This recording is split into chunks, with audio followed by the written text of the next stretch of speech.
Legions Imperialis stuff. This is going to be a relatively short stream because I have stuff to do and I got to get it done before it starts getting dark. So, or else the next time I go live, I might be going live from like a box at the end of the driveway. So, so the first thing I want to do is go to cancel this and go to Facebook. And then I need to come back here because I need to do the invite guest thing and then go to Facebook and find my brother.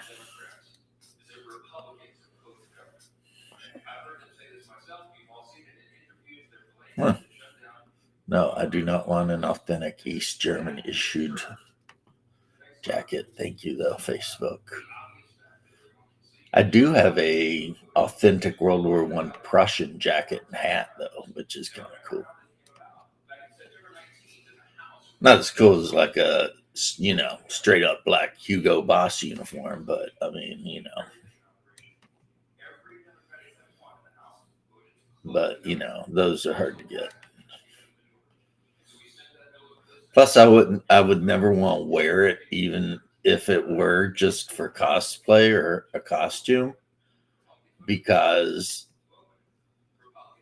someone down here, if I were ever out in public, obviously some idiot down here would want to assault me, and that would put me in a weird spot. Because I'd have to figure out, do I want to go ahead and delete them with the pew pew? But then I would feel bad because part of me would feel like, did I bring this on myself? And that's why I love when I hear people talking about like, freedom of speech, right? Because freedom of speech is awesome. It's one of my favorite freedoms, obviously. As somebody who sits around and talks while I'm working on as you can see, the Space Marine Army is just getting bigger and bigger. And I've already got a bunch of stuff done. Now, for one of the Army lists I was thinking about doing, I would end up needing 25 rhinos. And I'm not sure how many rhinos I actually have. I think 16.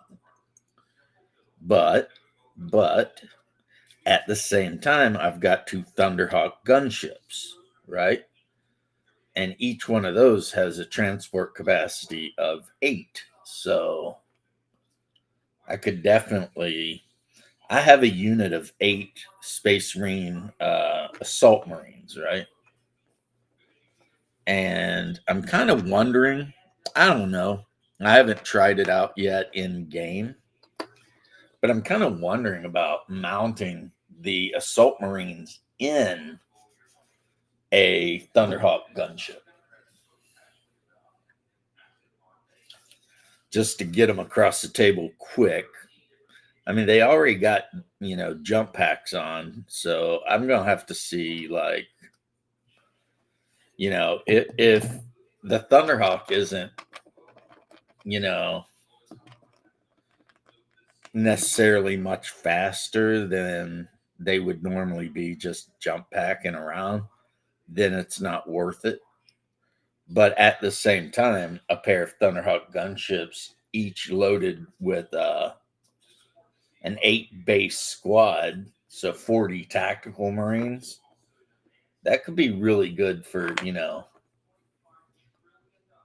just seizing objectives, making sure your guys get into position, quick. Plus, you can't really sleep on the Thunderhawk. I mean, that thing's actually badass.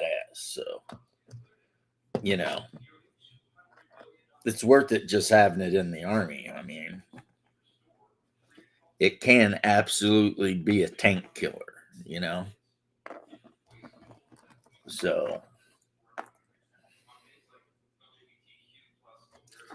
and I do have a ton of drop pods. So I can always do uh, like right now, looking at the table, I have 8 Terminator squads. So I could, just drop pod Terminators in. It all depends on which, army you want to build. Now, you can build custom armies, but I have an army builder. It follows the book. It has all the information of all the books in it. So, and of course, I've got 2 books because I bought 2 box sets. So, here's one of the books. And let's look at this real quick. Of course, a lot of it's uh, fluff, but not as bad as like some of the 40K books.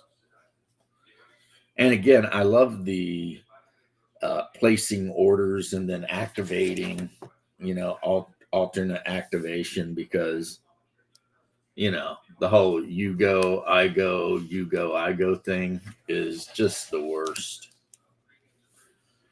Titans. Yeah. Yep. Got a couple of those.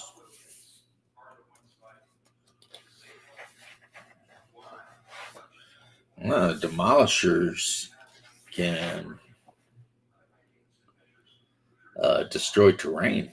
Interesting.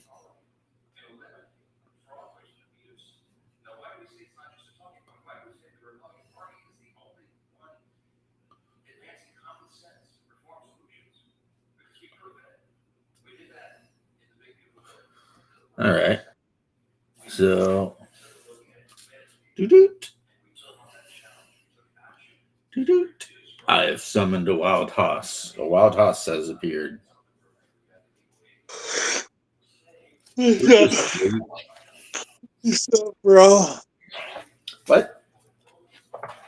Good morning. Yeah, were you asleep or something? What's Yeah, I was sleeping. damn it? What's wrong with you, man? Man, I was up all night.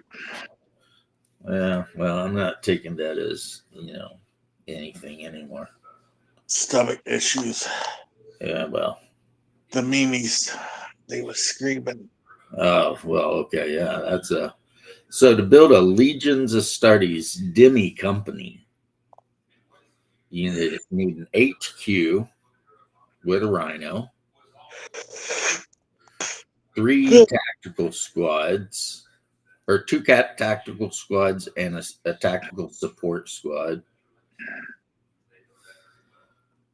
And then a couple of Fire Raptor gunships, some Predator tanks, You gotta have predator tanks. and some Legion Rhino transports. Yeah, I don't know, man. I don't care about rhinos, but I do want a land raider. Well, the thing is, though, is these formations that they give you, there's all kinds of optional, like if you actually take the Demi company, what they showed in that last thing was the bare minimum, right? You get all kinds of optional detachments, transports and support units, vanguard units, more core units, light armor, air support, artillery. I'm all about space marine units, couple predators, a land raider, and some dreadnoughts. Gotta have a Well, dreadnought. when you visit, then I guess I'll let you play my Space Marines, Gotta have a dreadnought because and I'll play the Imperial Guard, or maybe honestly the Dark Mechanicum because what's up, eh, Brewster Games? Because I don't know, something about the stock tanks is like I don't know, it just kind of Gets me in the mood. My You know. favorite has always been dreadnoughts. Yeah, but when I say stock tank, do you know what I mean? Yeah, I know what you mean. Because I mean, I'll put one on the table so you can look at it and imagine the terror of dealing with this son of a gun. Look how big it is compared to a Space Marine. Yeah, they're huge. Yeah, and this one's got like a laser devastator or whatever on it. And underneath it on the belly, it's got twin linked melta-guns. I'd rather have. So it can actually attack targets at like 24-inch range, which is pretty long range in this game. And it's got a huge armor penetration. So, you know. I'd rather have a Titan. Well, I mean, yeah. I mean, they got the cards here that you use in the game, but you can use in Titan Legion too. Like the where is it? Where are they? Cerastus Knight? No. Questeris Knights? No. I got 3 banners of Questaris Knights and 2 banners of Cerastus. Okay, Cerberos Stalker banner. Um, I mean, these guys got like a void shield. They're considered to be agile, so not affected by difficult or dangerous terrain.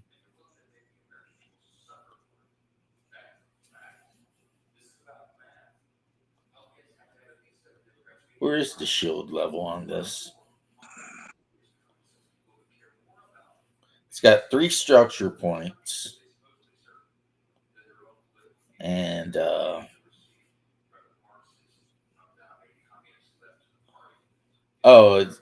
it's got a construct shield. I don't see it here, but that's information for the Titan Legion game anyway. Uh, Rooster, as long as the minis got some paint on them, that's all that matters. They ain't got to be painted. You know, you see some people's armies with like freaking model grade miniatures and stuff, and then you see some people's armies with just paints put on them to make them look passable. The one It's rule, and this is only a rule if you intend to compete in tournaments, is you have to have at least 3 colors on a model. yeah. That is the one rule. But So it's like it's such a super easy rule to follow because if you're you know playing if you're playing Space Marines, you can paint it black, put some gold trim on and some silver on the gun, and it's done. yeah, basically. I mean, when it says the 3 colors, it's not that big of a deal, to do. So, and again, that's only tournaments. Chances are, like when me and my other brother, not this one, play the game, we play with unpainted miniatures, which I know, shame, but they're not painted yet. And when Hungar comes down, there's a good chance everything won't be painted by then either, because Painted miniatures do better. painted miniatures do better. But I mean, when you've got 1,000 freaking plus miniatures to paint, so like for the Space Marine miniatures, right? They're basically going to be painted red. And let me see here if I can do a little tutorial while I'm talking. A little tutorial. So the first thing I need is my primer, and I've got a brush on dark red primer, or burnt red, whatever they call it, brick red, doesn't matter. Also, I'm going to need this because this is the color I use to do all my dry brushing. Bold pyro red, right? So here's another bold pyro red. So got plenty of that. So let's look around in my drawer for the dark Because I like to. There's two ways to do it. You can either do them with the pyro red and then give them a wash and wait for that to dry and then dry brush, or you can do them with the dark red and then do the dry brush. And a lot of times in the dark red that stays in the creases and gaps and whatnot, that will act as your dry brush, your highlight and your shade. So I mean, there's multiple ways to do it. So here we have, there we go, Scarlet Blood, which is a dark red. And of course, the thing is that Yeah, no but matter the color what, could be anything you want, Rooster. the rule should be better paint job goes first. The problem is, yes, there are Space Marines whose entire main color is gray. Um, of course, the first one that jumps to mind is Space Wolves, but I think there are some other ones too. So what should I paint, Haas? Just standard Marines, Terminators? Just paint a standard Marine. All right, so we're just going to grab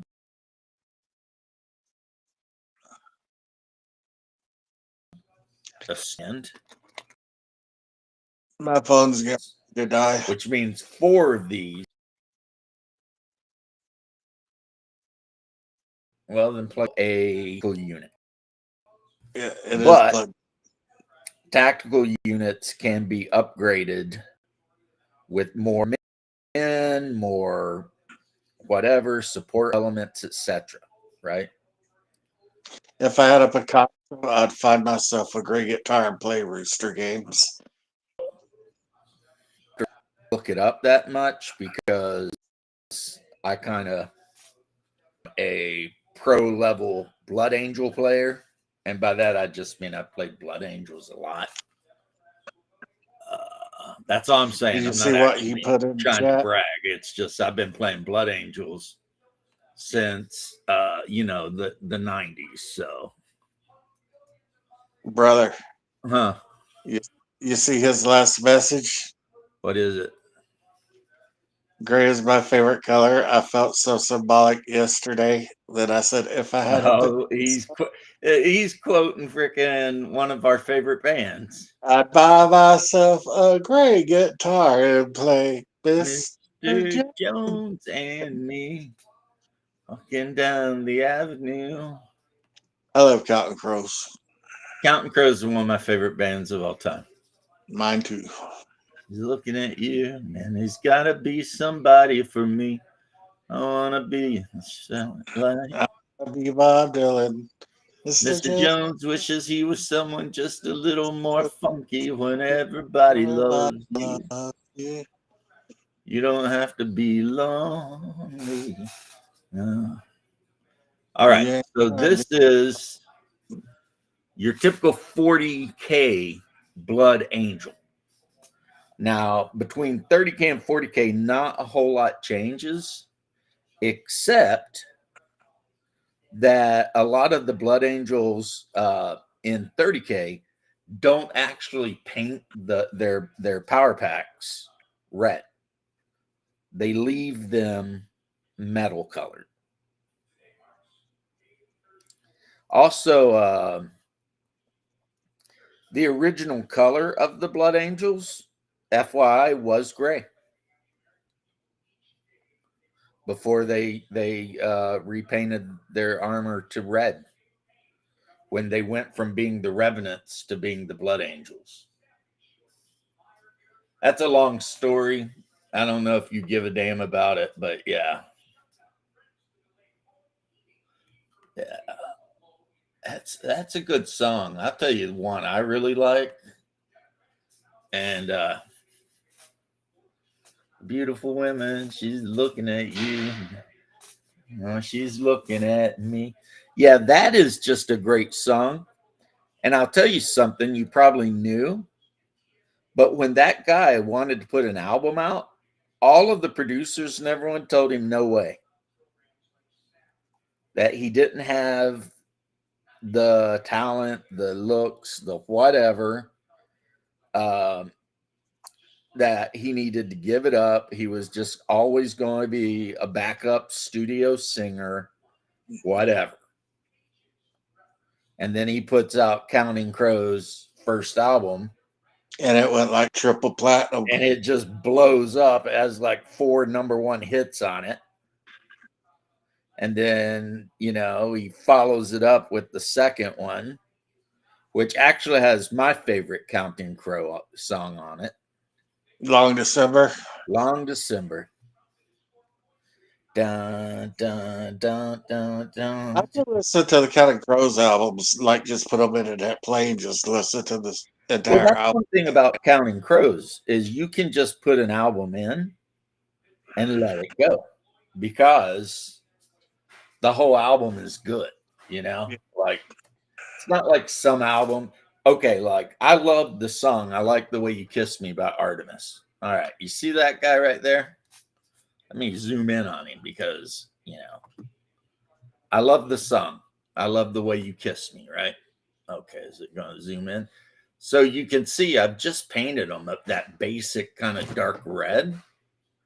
Now, after they get the shade and highlight, I'll go back and I'll paint like their chain bayonets silver. I'll paint the backpacks silver. I'll paint the actual bolt gun black. And so I need to ignore that for now and let that that primer on there dry because otherwise, you'll have paint sliding off and that's no good. And while I'm doing that, since I have some primer out, I'm going to primer up some of my brother's favorite figures, even though he's never owned any of them. They are the Contemptor Dreadnoughts, which were, you can use them in 40K, obviously, but, they're a little bit more expensive than the standard Dreadnought. And in the 30K timeline, they were a lot more common, but, over time, the ability to build them and all that sort of stuff has kind of gotten more difficult. So that's why in 40K, you always see those boxy looking dreadnoughts as opposed to like actual badass contemptors. And the contemptors are way better. Yeah, they're way better. So, and so Hungar can see there's a contemptor dreadnought in its basic color.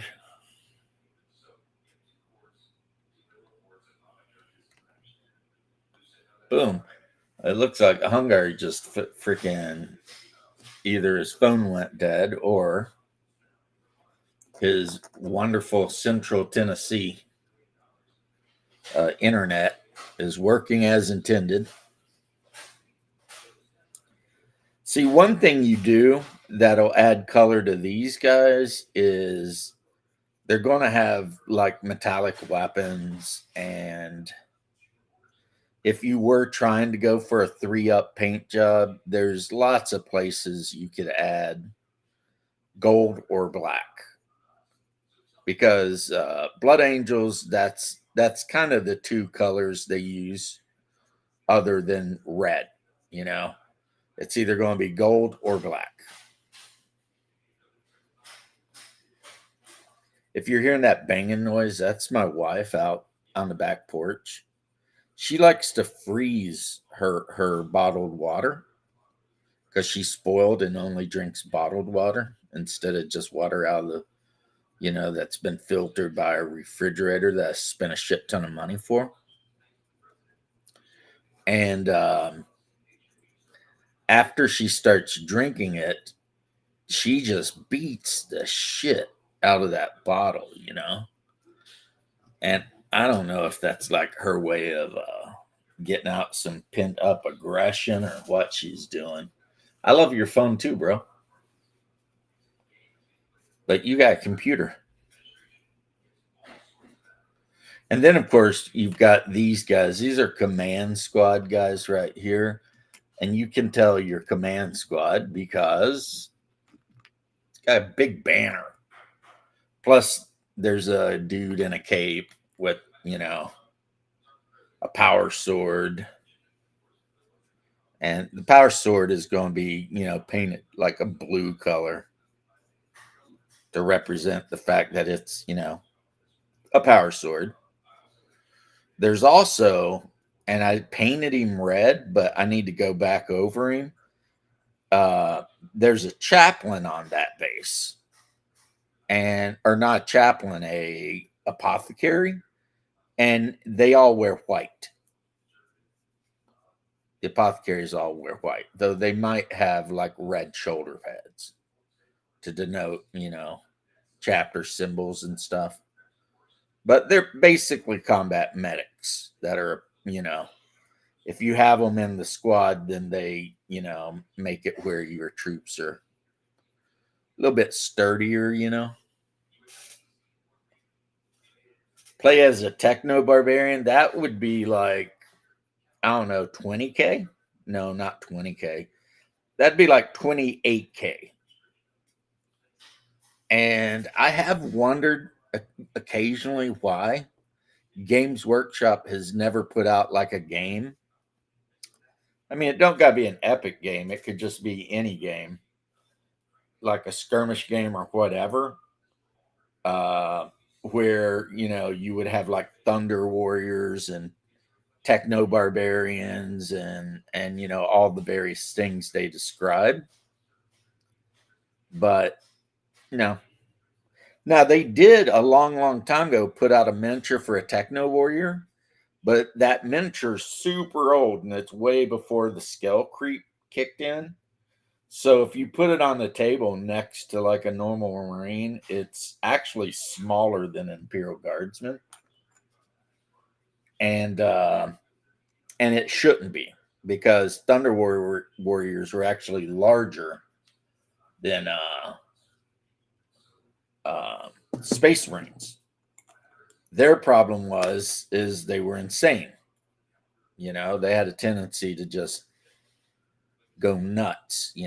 They were a blunt weapon designed by the Emperor for a very specific purpose.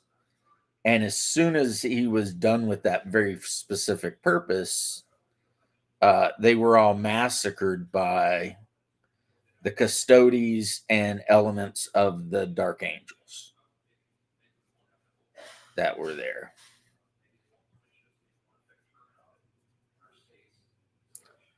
Yeah, so that guy's going to get some gold. He's going to have like a blue sword. Yeah, he's going to be a thing. This guy's sword's going to be red, but everything else is going to be white. Yep, they were. The Emperor's plan was, after the unification of the Empire, the post-humans were all going to get it, because he did not liberate the galaxy for the post-humans. He had his plan was to liberate the galaxy for actual humans, and he did not consider Space Marines to be actual humans. And he probably would have had them wiped out by the Custodes, which, I mean, the Custodes, if you believe the numbers and everything, they outnumbered the Space Marines by quite a bit. There's supposedly 10,000 Custodes, which, I mean, explains why they call them the 10,000.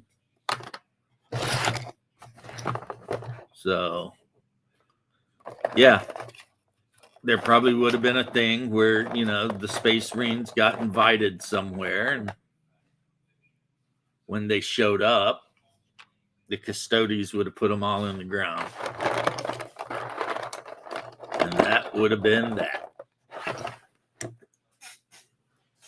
But then Horus had to go and jerk everything around. That damn horse.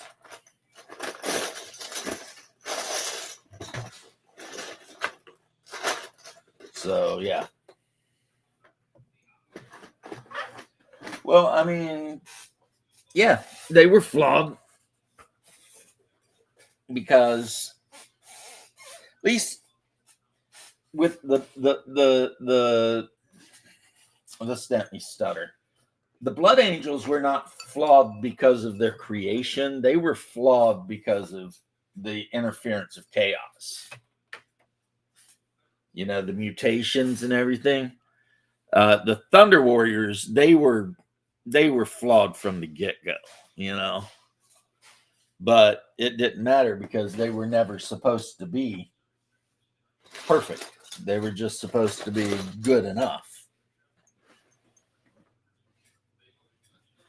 Um, have you never read any of the, like, especially the first three books of the Horus Heresy series?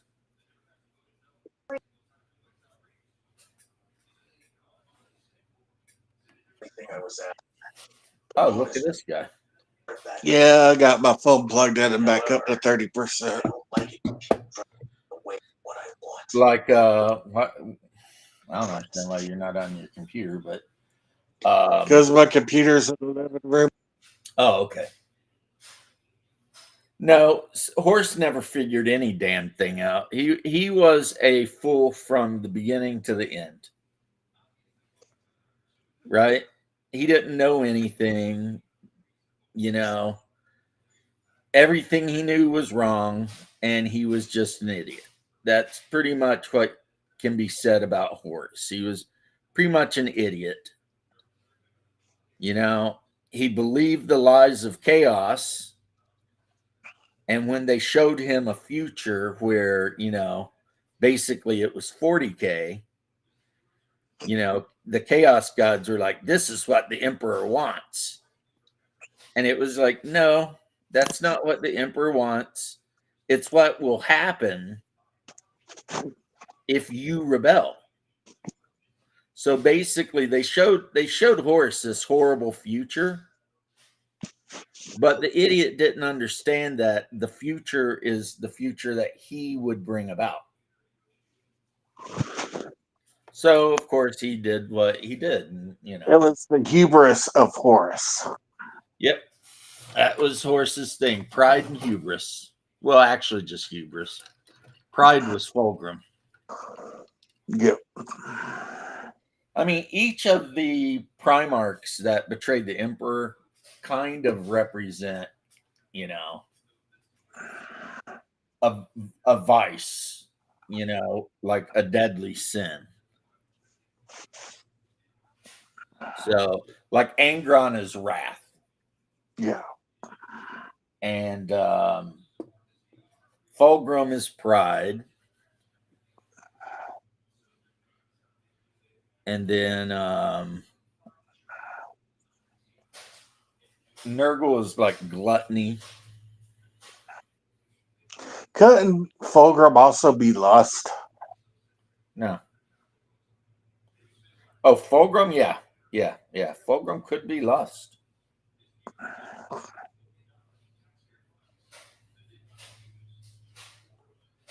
I mean, we'd have to go over it like and be like, okay, what are we even talking about here? But see, these guys, they're going to need to dry up a little bit.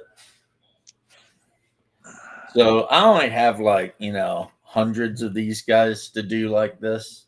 Yeah, hundreds and hundreds. And I'm going to have to paint the base concrete around them to make it look, to neaten up. But yeah, you can see on that one where you've got the one guy in the white armor because he's an apothecary.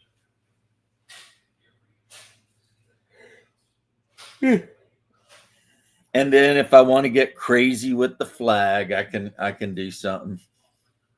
You could change it to the Somali flag like Minnesota. Oh, shut up.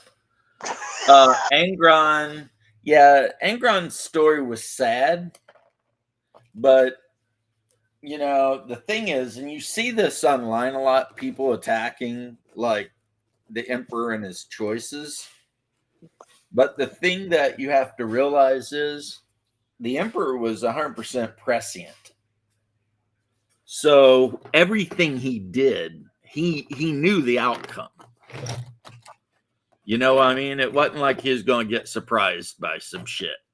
He knew what was going to happen. So the fact that he didn't snatch up all of Angron's friends and left them there to die, there's a reason that happened. Now, I don't know exactly what that reason is, but there is definitely a reason for it. You know what I mean? And yeah, part of it was he knew that there was going to be a rebellion. That's a big part of it. And another big part of it was that when he assigned the War Master, there was a call for Sanguinius to be the War Master, for Lionel Johnson to be the War Master, and now there's nothing written for this. This is just me suppositioning a thing. I 100% believe the Emperor didn't pick the first two that people actually wanted because he knew that whoever he picked was going to fall to chaos, right? And Sanguinius would do that. And he knew that if he picked Lionel Johnson or Sanguinius and they fell to chaos, he wouldn't be able to win. So he picked the guy he knew he would be able to beat, and that was Horus.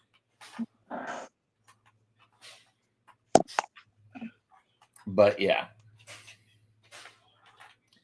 See, the thing, a lot of people, I think some of the people that actually write the freaking story forget this too. One of the things they seem to forget a lot of the time is that the Emperor is an omniscient being. You know what I mean? Yeah. He sees the future. He knows what in hell was going to go on. Lionel Johnson actually, he was a poet. And you know who they for the War Master? Lionel Johnson was a poet, a British poet, and they named Lion L. Johnson after Lionel Johnson for reasons, because back in the old days, 40K was actually fun. You know what I mean? Bro, you know who they should have picked for the War Master? Alpharius. Vulcan. Vulcan, you got to remember, though, Vulcan still got effed up by Chaos big time. Yeah, but Vulcan, the leader of the Salamanders? Yeah. He's a perpetual. It don't matter. If he turned to Chaos, yeah, that would matter. Yeah, but he's too nice to turn to Chaos. Yeah, I think there's a lot of people who are riding Vulcan's dick, and they need to go ahead and step away from it for a minute. It's not that I'm riding Vulcan's dick, I'm riding the Salamanders. It's like, okay, fine, whatever. They suck. They do not suck. They got heavy flavors, and they like people. They're about the same as... it's like, okay, the Salamanders are kind of good guys because they will fight to defend humans, but at the same time, they will flame grill an elf child and not even blink about it. Because they're not human. Right. And that's kind of like, so are they really that good? I don't know. Flame Girl the Tau, which are basically human. Who, the Tau? Yeah. No, the Tau are actually evolved from like fish. And some of the Tau planets are human, and you know that a freaking salamander will flame grow that whole damn place. Yeah, well, you know what the Tau do to the humans that decide to serve them? They What? sterilize them. Yeah. I mean, they don't tell them that they're doing it, but they do it. Yeah, the Tau are not the good guys at all. Not even a little bit. They are actually very much the bad guys. Scumbags. And that's why what's his name? Farsight or whatever. When he got away from the Tau command and stuff, like the first thing he did is kill all of the ethereals. And yeah, he don't allow ethereals or anything in his enclave, the Farsight enclave, because the ethereals, it turns out, are using some kind of psychic whatever to mind control all the other Tau. What's this about robot ghillie suit dating an elf chick? That I think is a Warhammer incel fantasy because a grain or whatever her name was, who is the Eldar.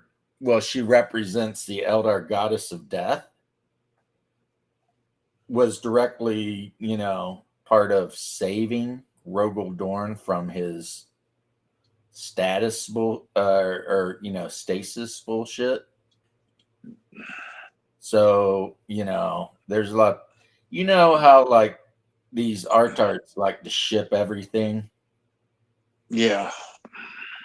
Like you get two characters, and all of a sudden, these people are trying to make it like, oh, but they're dating. It's like, yeah, no, probably not.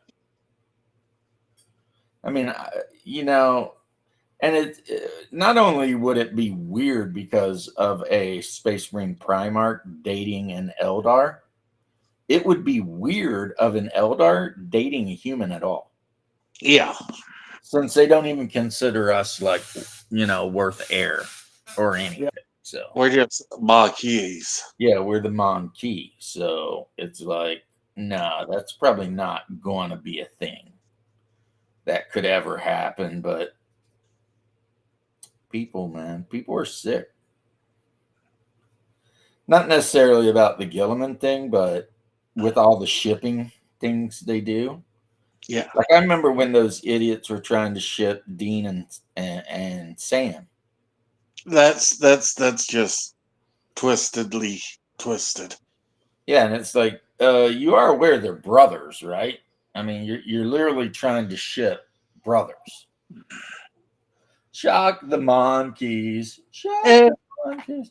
See, Rooster Games, you and I think, have very similar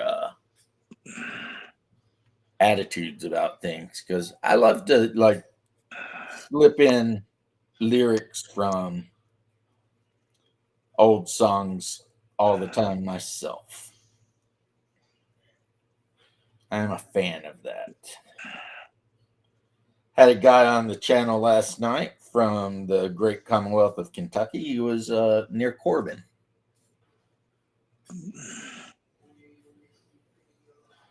And everybody was asking about you, but then you were like, no, F this. I'm not doing it. sometimes you're better off dead. There's getting your head You were all like, yeah, I know what song you're singing. tables in a In a restaurant. West End town, when girl,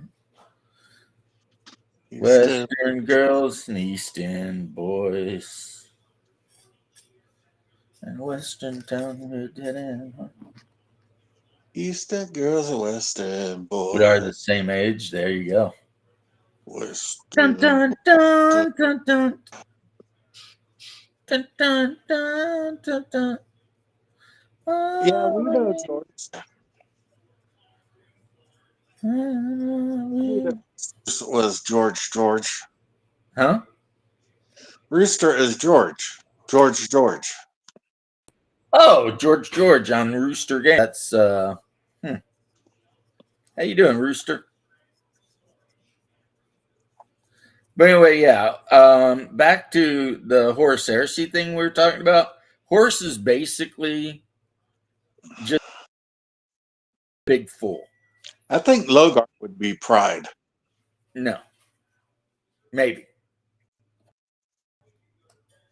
or deception. Now that'd be frickin' Cyclops. Oh, Because he said that he would stop, but he didn't. right. So he lied. Yeah, yeah, yeah. Because it turns out that Lorgar wasn't lying about anything, was he? Nope. And then the Iron Warriors, they would be uh, what was Stubbornness, just it? hatefulness. Just hateful. They're like, we don't even like demons, and we actively hate chaos. But you know what? F the Emperor. We don't like him either. Envy would be what was it? The frickin' it's either the Night Lords or the other idiots that are the Chaos Night Lords. Envy might actually be Perturabo, Yeah. Well, Iron the Lords, Iron yeah. Warriors, because his whole big, bee in his freaking bonnet was he was always so envious of Rogel Dorn. And the opposite of the Chaos Batman, he would be murder. Kurtz. Yeah. Yep. He would be murder. Of all of them, if you actually read the stories, Kurtz is like the most tragic one. Yeah. Because he was only what the Emperor made him to be. And even before he betrayed,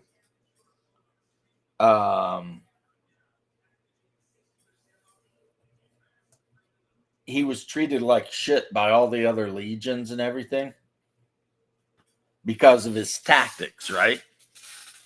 The whole his terror tactic thing.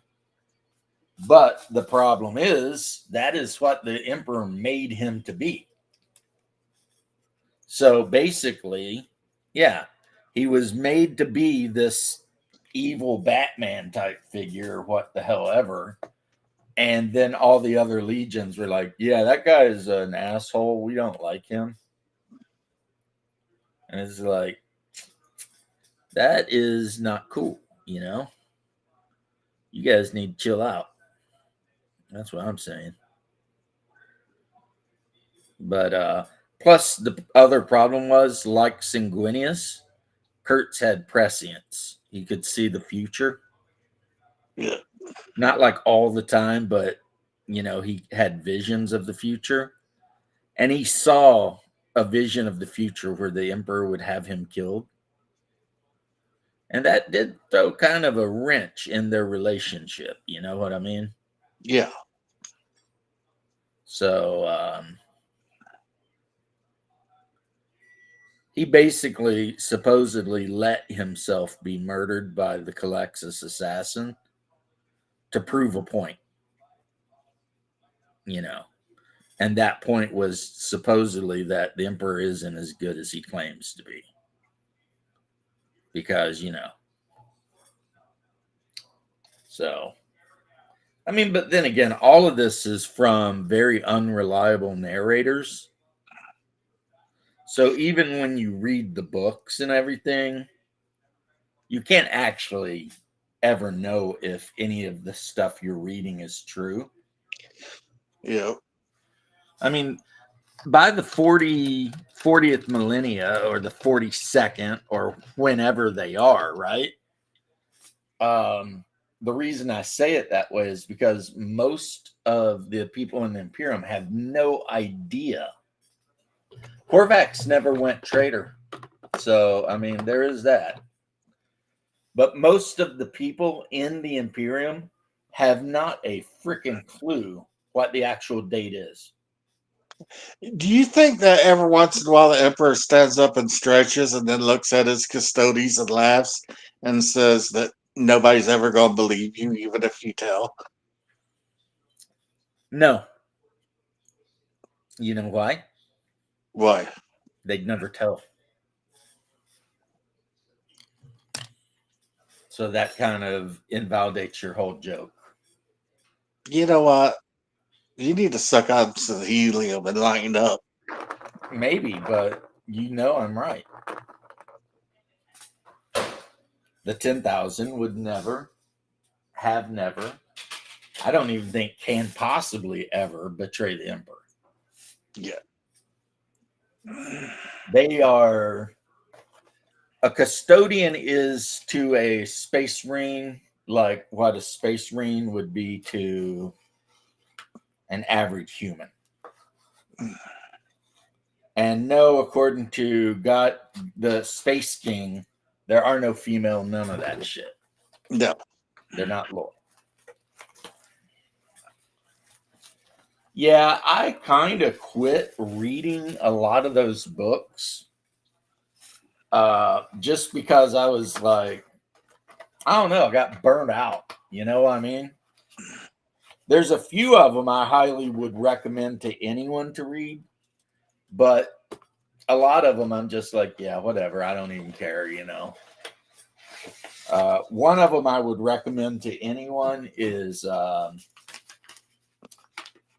damn, what's it called? Flight of Angels or something like that. What's it called, Hungar? Which one are you talking about? The one that goes over the whole life story of Dante. Oh, that's hold on. Well, the first book in that series.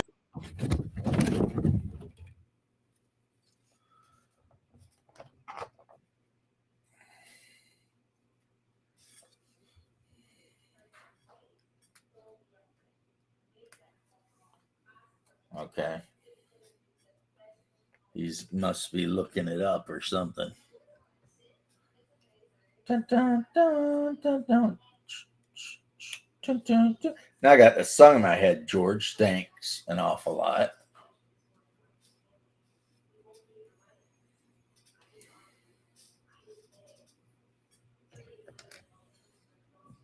I know what I could do. All right, you got Dante, you got Devastation of Ball, and then there's another one, Right. But and I'm talking then about the one when Dante's just a kid. yeah, that's Dante. And then he goes through all the bullshit to become. And then I also think that the uh, Dark Angel books are good. Well, you would though.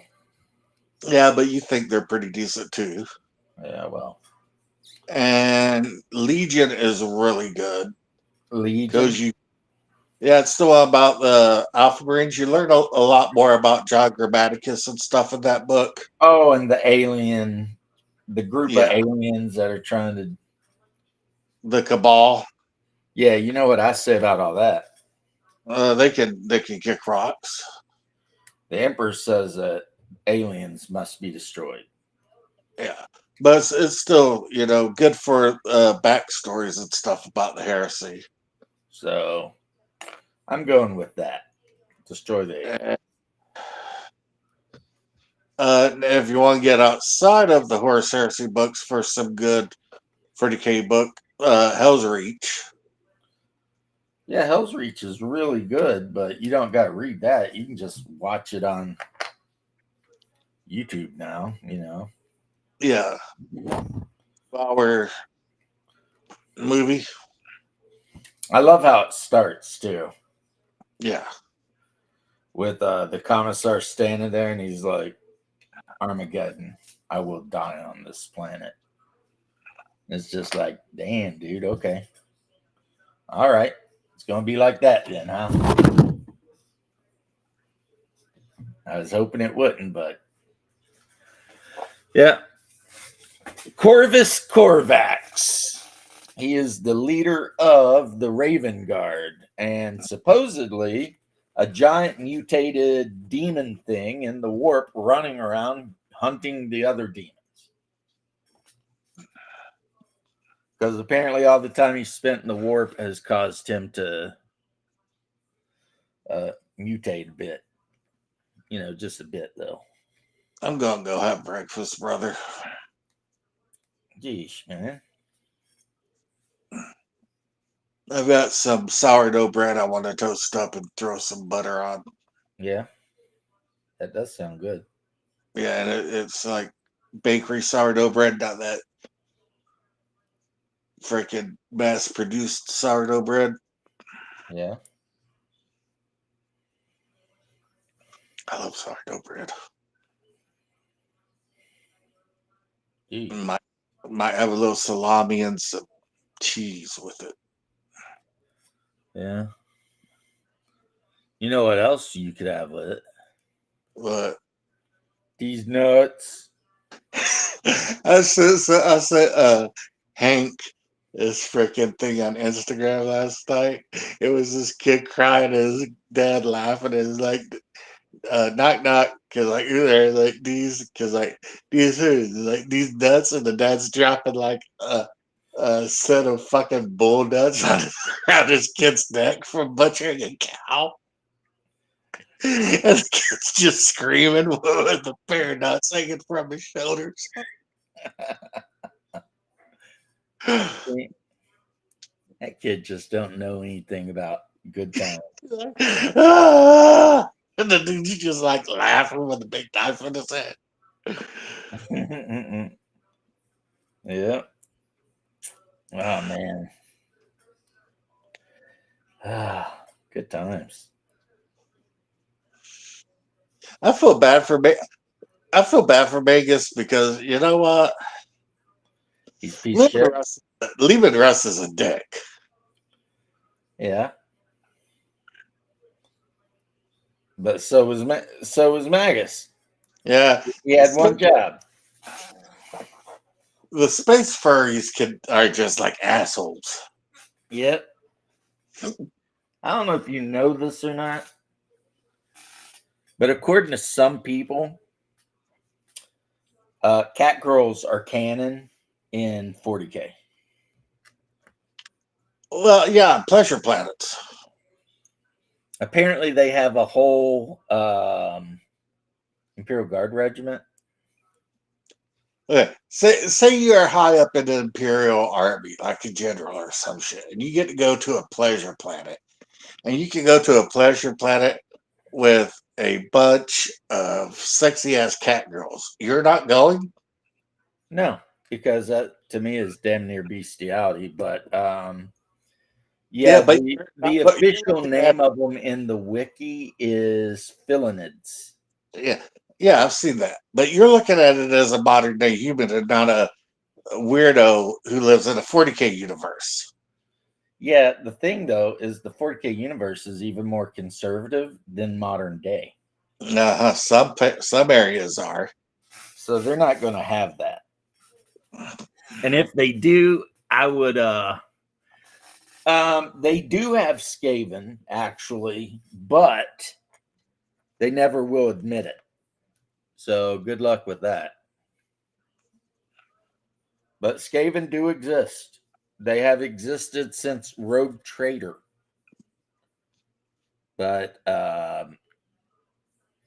they're a minor Xenos race that has either hidden from the Imperium to the point that no one in the Empire knows where the hell they are, or has been exterminated at some point. But if you ever owned the original Rogue Trader book, sure as shit they were in it. And the cat girls make good assassins and snipers too, they say. I don't know, but you can download or whatever STLs for catgirl heads that are sized to go on Cadian bodies. So that if you want to make a catgirl regiment, because apparently the Philinids, as they're called, They're like a stable mutation, kind of like Rat, Ogren and squats and fucking ratlings. ratlings and all that. But yeah, yeah. I mean, Sacha is not necessarily 100% wrong. They were not called Skaven in Rogue Trader, but they were Skaven. I mean, they were rats. They had tails, rat tails. They wore like ragged robes and used just any weapons they could. But they might be one of the Xenos that got wiped out during the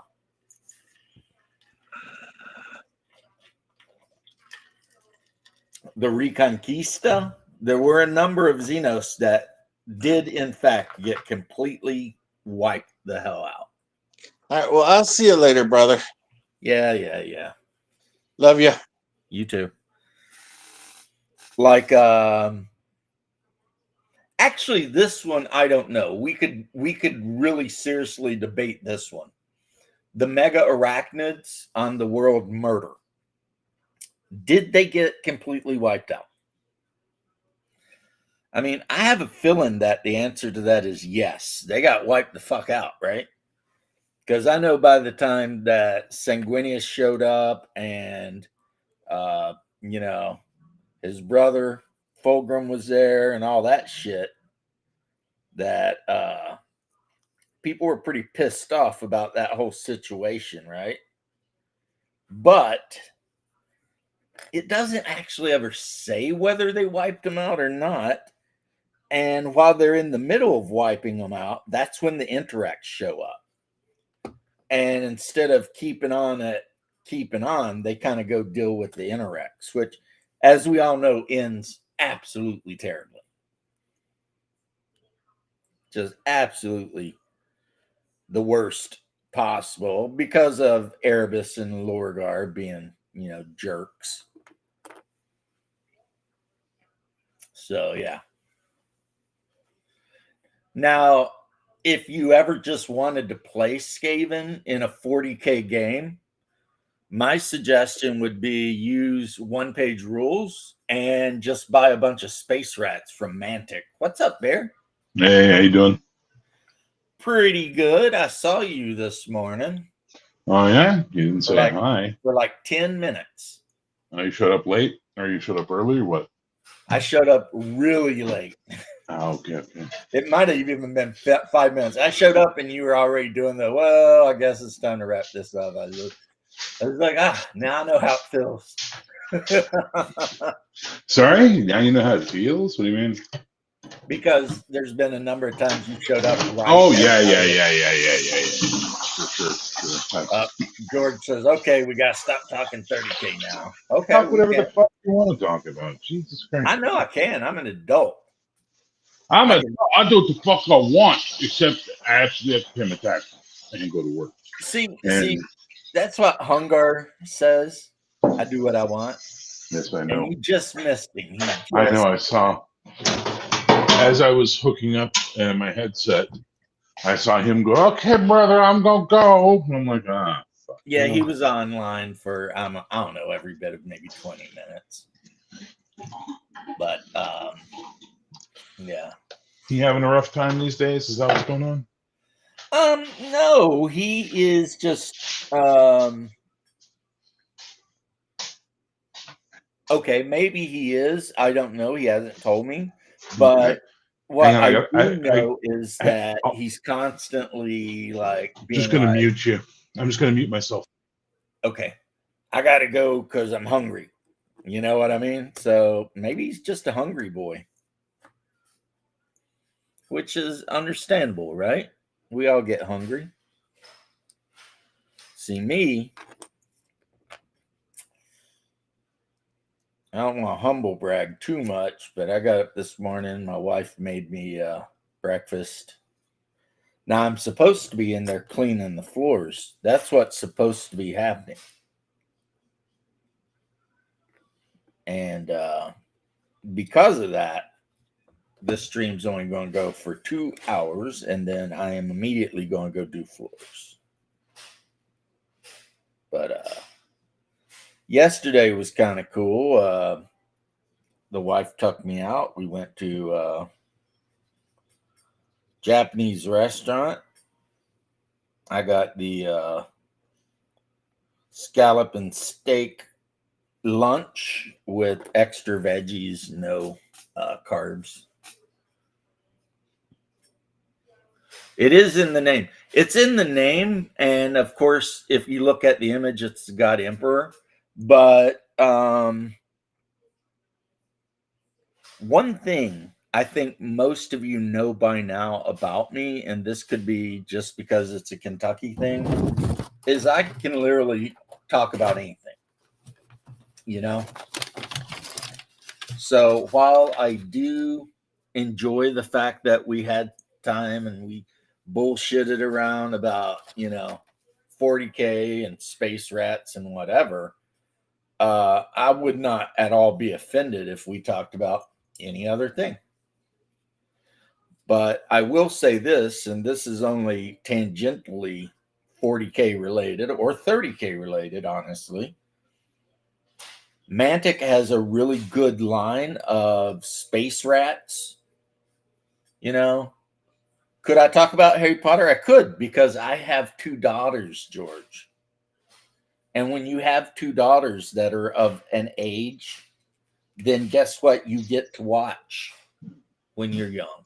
You had to watch Harry Potter? You get to watch Harry Potter. I don't think that's a treat. Well, I mean, I don't think get to watch would be the word terms I'd use. It'd be like had to watch would be the terms I'd use. yeah, right. I agree with you, but as a father, you gotta do what you gotta do. It's like, Well, not a father, so I like hunger. I just fucking want. right. But I'm just saying I was the dad, so it was kind of my job to watch the stupid shows. That's okay, man. Honestly, I say stupid shows, but to be fair, I kind of enjoyed them. It's like they weren't terrible. Like there's no way I was ever going to read a book or anything about it, but but to sit down and just watch, like, you're a wizard, Harry, and all that kind of shit, it's like, that's kind of cool, I guess.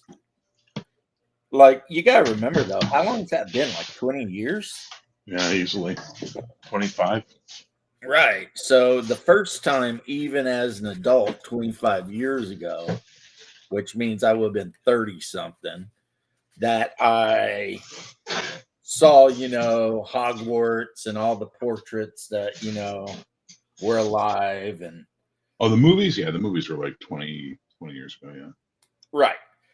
It was actually, to me, kind of neat, it's like, well, that's kind of cool, but I mean, I was never, the only thing I ever got into as it relates to Harry Potter is my Twitch account. Icon had the pureblood symbol on it, which got me called a racist a lot, even though it has nothing to do with race and everything to do with I didn't get the jab. But I've told you, those were amazing times because all of the hardcore, like, lefties had pure blood tattoos on them from, like, Deathly Hollows or some shit. And then when people who were against the vax started using the pure blood thing, they were like freaking the hell out because they were getting like the other guys were lumping them in with us. And some of these dudes had that shit tattooed on them and stuff. You know what I mean? So it was just like so hilarious. It's like, the worm has turned, hasn't it? Here you thought you were just going to get an innocuous tattoo from your favorite series of all time, and now you're being accused of all kinds of horrible shit because some other people are using the same symbol. Like, it's just hilarious to watch them eat themselves. For me anyway. Of course, that was way, way back, like when Sax and I used to bullshit around on, X a lot. Not that he remembers me, because Sax and I bullshit around, right? He always had the same account, and I had like 5 because I kept getting permabanned. But back then, when I got permabanned, instead of being smart and just being like, F this shit and going and doing other things, I was like, I got another phone number. I'll be right back. You know what I mean? Nowadays, shit, I got an account and I don't even check it. So, you know what I mean? It's like, okay. I hear you. I don't know what happened. I just kind of stopped caring, you know? Kind of the same thing that happened with me in like 40K and a lot of stuff. You know, I just kind of hit a point where I was like, you know, I think I'm done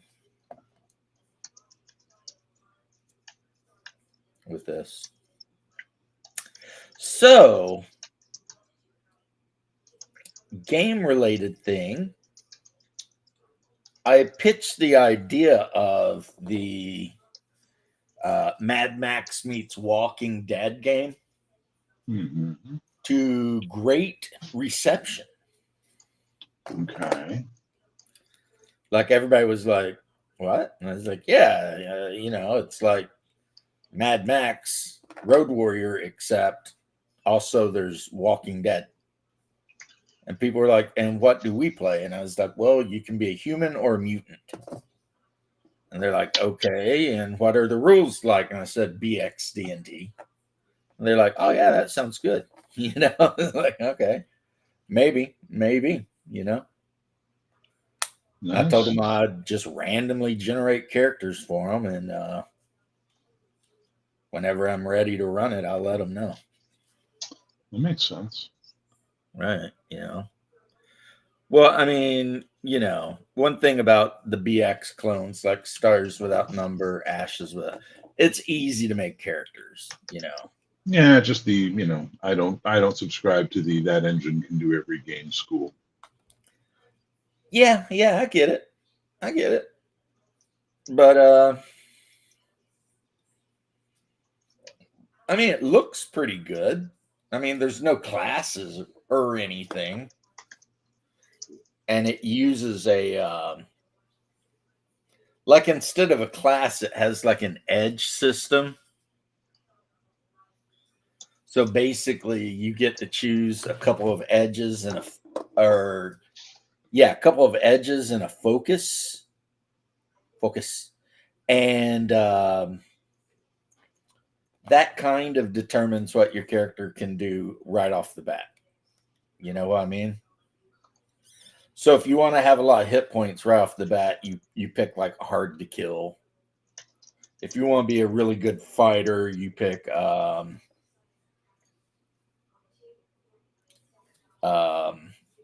on target, because that gives you a +1 bonus to hit right off the bat.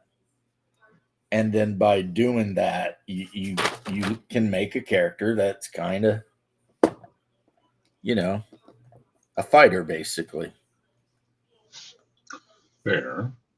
But since there's no magic or anything, it's like, you know, whatever, you know. Also Unless you count the fair. mutants. Unless you count the mutants, in which case, okay. Stupid mutants. Why are you adding mutants into it? I don't understand the point. Oh, they're just a thing. No, I get that they're just a thing, but what benefit do they bring to the game? That's what I'm asking. Hold on, I gotta go check the door. Okay.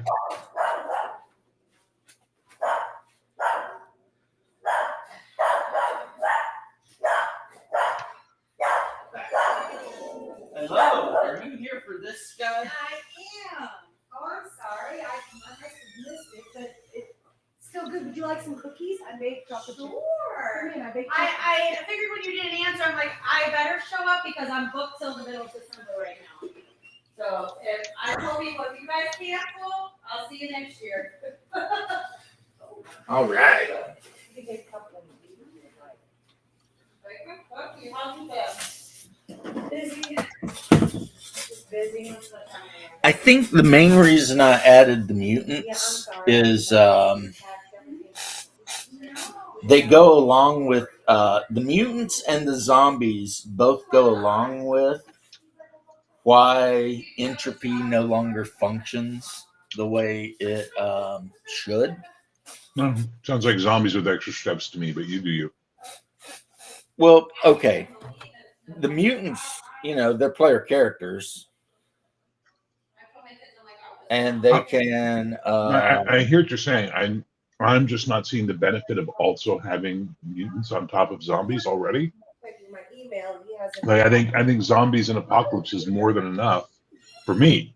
So that's why I was asking, what's the benefit of the mutants? Why the benefit? What do the mutants add to the game for you?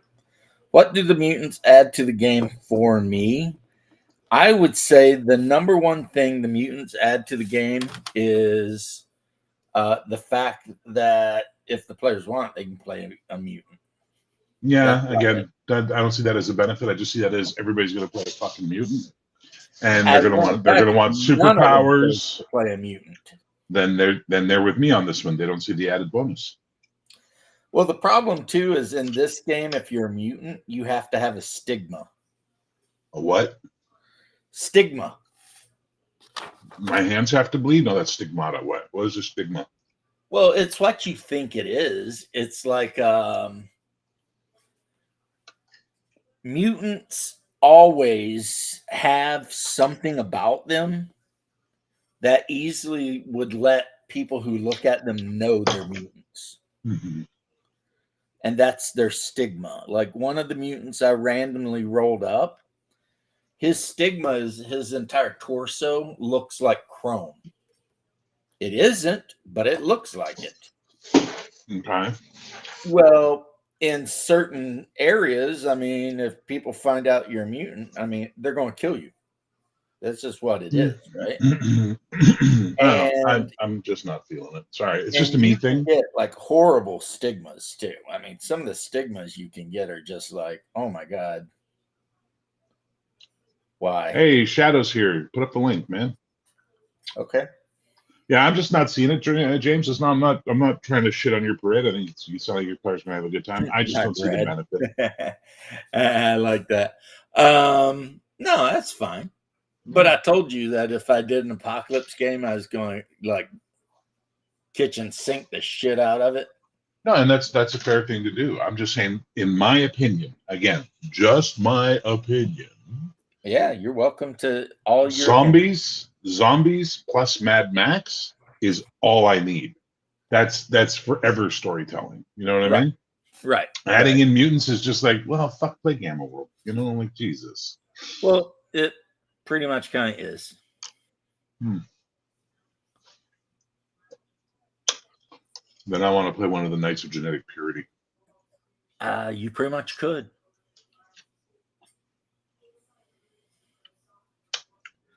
Like right now, we've got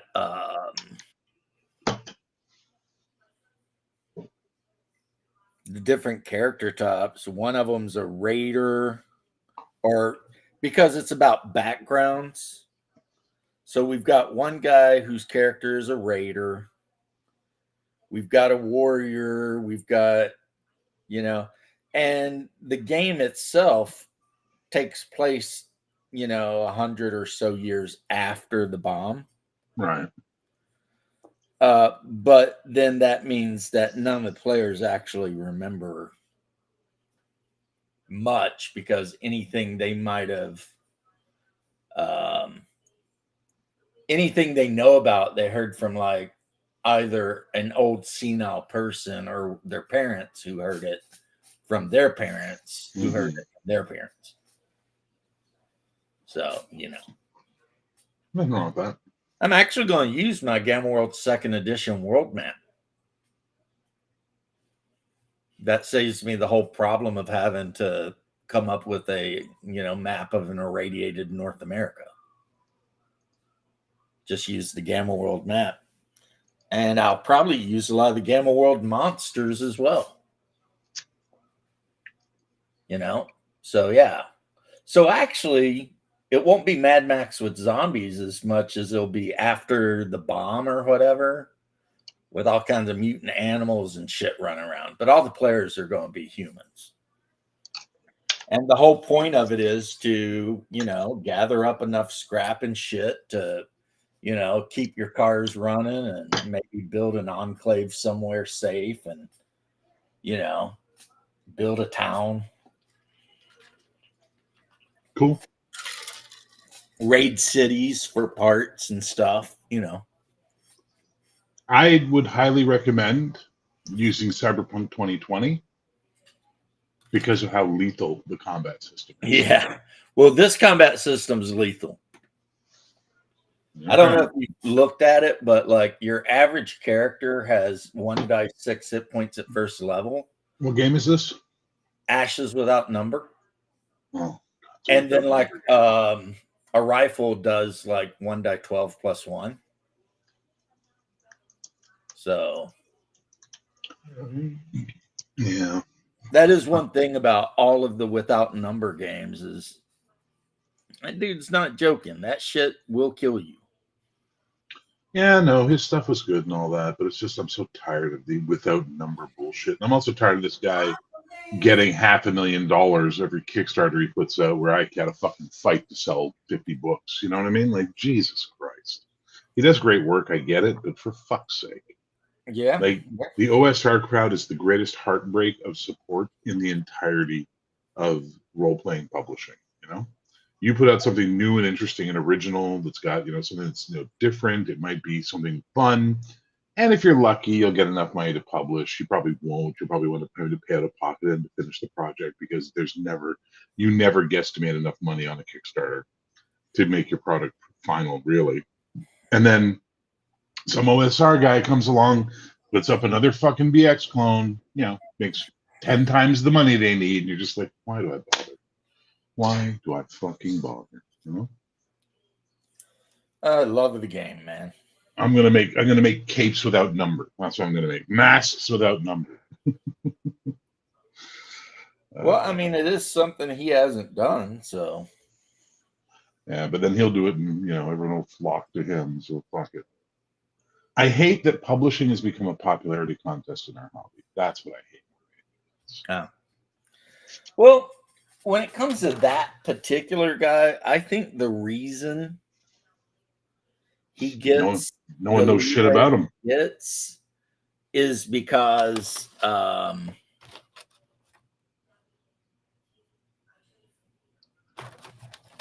he just what am I trying to say? No one knows anything about him. He keeps to himself. He shuts the fuck up. You got to admire that. Yeah, he puts his game out and then he vanishes into the blue. Yeah. No, I admire that about him. But Jesus Christ, like, $35 for a PDF. It's always like his stuff is so expensive. The only reason I have a copy of Worlds Without Number on my shelf is because of Squirrel sending me his POD copy. It's not even the really nice Kickstarter version they did with the saddles, whatever they kind of stitched. They did case print or whatever it's called. Right. This is. I'm terrified to open it because I'm sure it's going to fall the fuck apart because it's all I ever hear about those ones. I do know that my name is in some of those Kickstarter books. Nice. I guess. Shadow. What's happening, guys? I took a nap. It was lovely. I took a nap. It was absolutely a lovely nap. I need one, but I know when my firewood gets here and after I'm done with that, I might get lucky and get a nap, but then I'll probably also need another shower. And well, if you get lucky, you might need a shower. That's for sure. Sex joke. Yeah, I appreciate that. A couple things. I think publishing has always been a popularity contest in a way.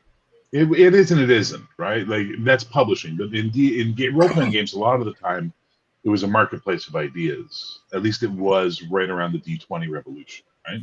Yep. But the D20 revolution killed us, and we've never recovered from it. Now it's just if you don't publish for the most popular game, fuck you. The guys, the Arduin guys, they just about broke 60 grand behind it says 55 something or whatever, Yeah, but yeah, in the back end they made more than that with add-ons and yeah, other. yeah, yeah. But it was three companies coming together for one Kickstarter. Yeah. So Now think about this. They did all of that to bring back a classic world that they put a ton of work into, the whole 9 yards, Yep. and they made 60K. Yep. Kevin Crawford, not disparaging him as a person or his quality of his work, puts out another whatever without number and gets $500,000. Yep. For yet another BX setting book. Mhm. Well, Barrows in Borderlands, which is 1/3 of it, is kind of a BX kind of thing, but different world. Very much like what James was just talking about with mutants and zombies and a crap ton of weird character professions, witch hunters and sorcerers and psionicis and just all kinds of crap. But it just started, and it's got a huge following on Discord, etc. But it's like it's a baby. It's just taking its first steps, and I think over the next couple of years you'll be hearing about it more. I But I won't think care. without numbers, uh, isn't it a big like solo kind of game? Like No. solo RP? No? You could probably play it that way though, if you Maybe I'm just thinking of the use for against. the I'm sure if you like just use the random encounter tables and stuff, you probably could play it solo. Like I said, I think I'm thinking about the for against darkness, for against this, for against that. I think that was more of a solo RPG thing. I'd say my only issue, and it's Well, it's it's it's my BX issue, right? I love BX. I think BX is great, but I don't need 75 fucking versions of it. True. Like I don't need this. And the fact that all we're getting, okay, if all those people that are producing their own worlds had instead just produced an old school essentials source book with the extra rules that they've changed as an appendix in the back, but then all the setting material and adventure up front, they would be creating the greatest fucking catalog of books that we ever saw. That you get that one game and boom. But no, we got to have Dragon Fart and Shadow Fuck and Mountain Goat and and everyone's the same fucking game with extra steps. And it's just like why? I don't know. Why is there this one group of people who seem to have money who are obsessed with BX but refuse to just even use their brains? I don't get it. It doesn't make Because sense. BX was, arguably one of the best selling. I love BX. I couldn't stand it, but I recognize what it did, when it came in, what it was doing, and the support it had. Of course, Versus, Shadow couldn't stand it because it's the I was playing AD&D, which was the equivalent of the second iteration of the game, which is always the best, because they got the idea and then they refine it to its apogee, and then from that point on they just keep pumping out. Do you know what? Do you know why Advanced Dungeons and Dragons exists? no. Nothing. Zero to do with what you just said about it being a second edition. BX is technically the second edition of D&D. Be honest.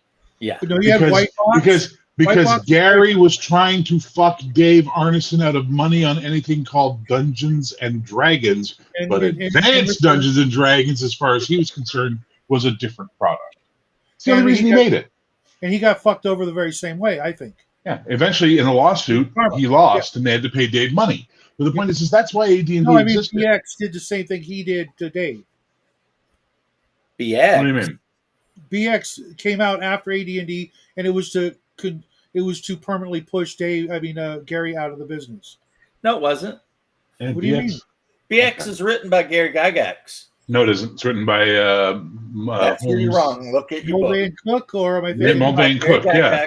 Edited by Moldvay or edited by Cook. But both of those books say written by E. Gary Gygax. Okay, that's fine. I've never owned them. I do have now what you did just describe actually did happen, but it was called AD&D Second Edition. No. Second edition was to get rid of Gary. It wasn't even to get rid of That Gary. was It's to just get rid because. of Gary. So, guys, No, you have that no, story so wrong, by the way, and everybody in fandom has that story wrong. I had Zeb Cook on the show. We talked about this exact topic, and he says it's a bullshit myth. What? Lorraine just felt putting out a new edition of D&D was a moneymaker. It was not to screw Gary out of anything. Like, Well, no one in TX believed that. Going back, AD&D was the second version of D&D. Well, Therefore, I call it AD&D was released That's in not actually even 1981, the same year BX was released. What year did the Monster Manual come out? I don't know. That was before then, but that's 81 is the official release date of Advanced Dungeons and Dragons. But all three books. Second edition came out in 89. I remember that because I was in basic training. Trying to figure out this fucking timeline. Hang on. 74 Dungeons and Dragons original edition. 77 Dungeons and Dragons basic set. 81 Advanced Dungeons and Dragons first edition Dungeons and Dragons BX version. 83 Beckme starts. 89 Advanced second edition. 91 the Rules Encyclopedia. But AD&D is the Player's Handbook, Monster Manual, and DMG. Those came out in the 70s. Are you sure? Positive. Because they don't show them as having a release date. They're showing a release date of, some of them came out in the 70s. In 77, some stuff came out. Yeah. So therefore, fuck, it's so complicated. So to me, as soon as the Monster Manual came out, which was AD&D, says it on the cover, that makes it AD&D second, or Dungeons and Dragons, technically the second version. Yeah, you're still wrong though, because you're ignoring the fact that there was a whole Blue Holmes box set. That was not supported by anything. It was just a money grab. You know what I mean? It's like the ultimate. I don't even know how to respond to that. I have it right here. You go. Oh yeah, I have like 5 copies of it, and it was because the original OD&D was unfucking playable. Yeah. So they brought Holmes in to edit the game so that people could actually figure out how to play it. And it was then it was shortly after that they got into the whole thing with Arneson expecting some credit. So, Gary tried to do what he could to create AD&D, which he argued was a completely separate and unique game system. Which is bullshit, but yeah. Well, the judges disagreed with him, obviously, and he had to pay Arneson like I said, with the basic box set, it was, it was. I want you guys to think about something that'll blow your mind. At one point, in a courtroom, there was a lawyer on Dave Arneson's side who understood D&D and AD&D better than anyone alive today, because he was able to compare both systems to a judge and show the similarities between the two to a point that they won their lawsuit. So how knowledgeable was this fucking lawyer on? I bet the guy didn't even play. I bet he was like, yeah, whatever. But he just learned everything about D&D for one court case to the point where he could argue it and win. That's crazy. Well, to be honest, all he had to do was take the books that were out, which weren't many, and go through them one by one, showing how similar parsing Gygaxian high speech, which any 12-year-old back in the 80s could do. No. Maybe not any 12-year-old, but 12-year-olds could. No, you hipster, stop your bullshit. Most people could not, and argued about it till the end of time what the fuck shit meant. I don't know. Everybody I played with seemed to be doing just fine. Well, we were very well-educated Canadians, and we argued a lot about what he meant by the shit he said. And we have a better education at the time, a much better education system than you. Now, we also quantum leaps ahead. We also always had the afterword of the DMG to fall back on and go, okay, let's just leave it up to the GM because it's his world, and if he says we're not using speed factor, then we're not using speed factor.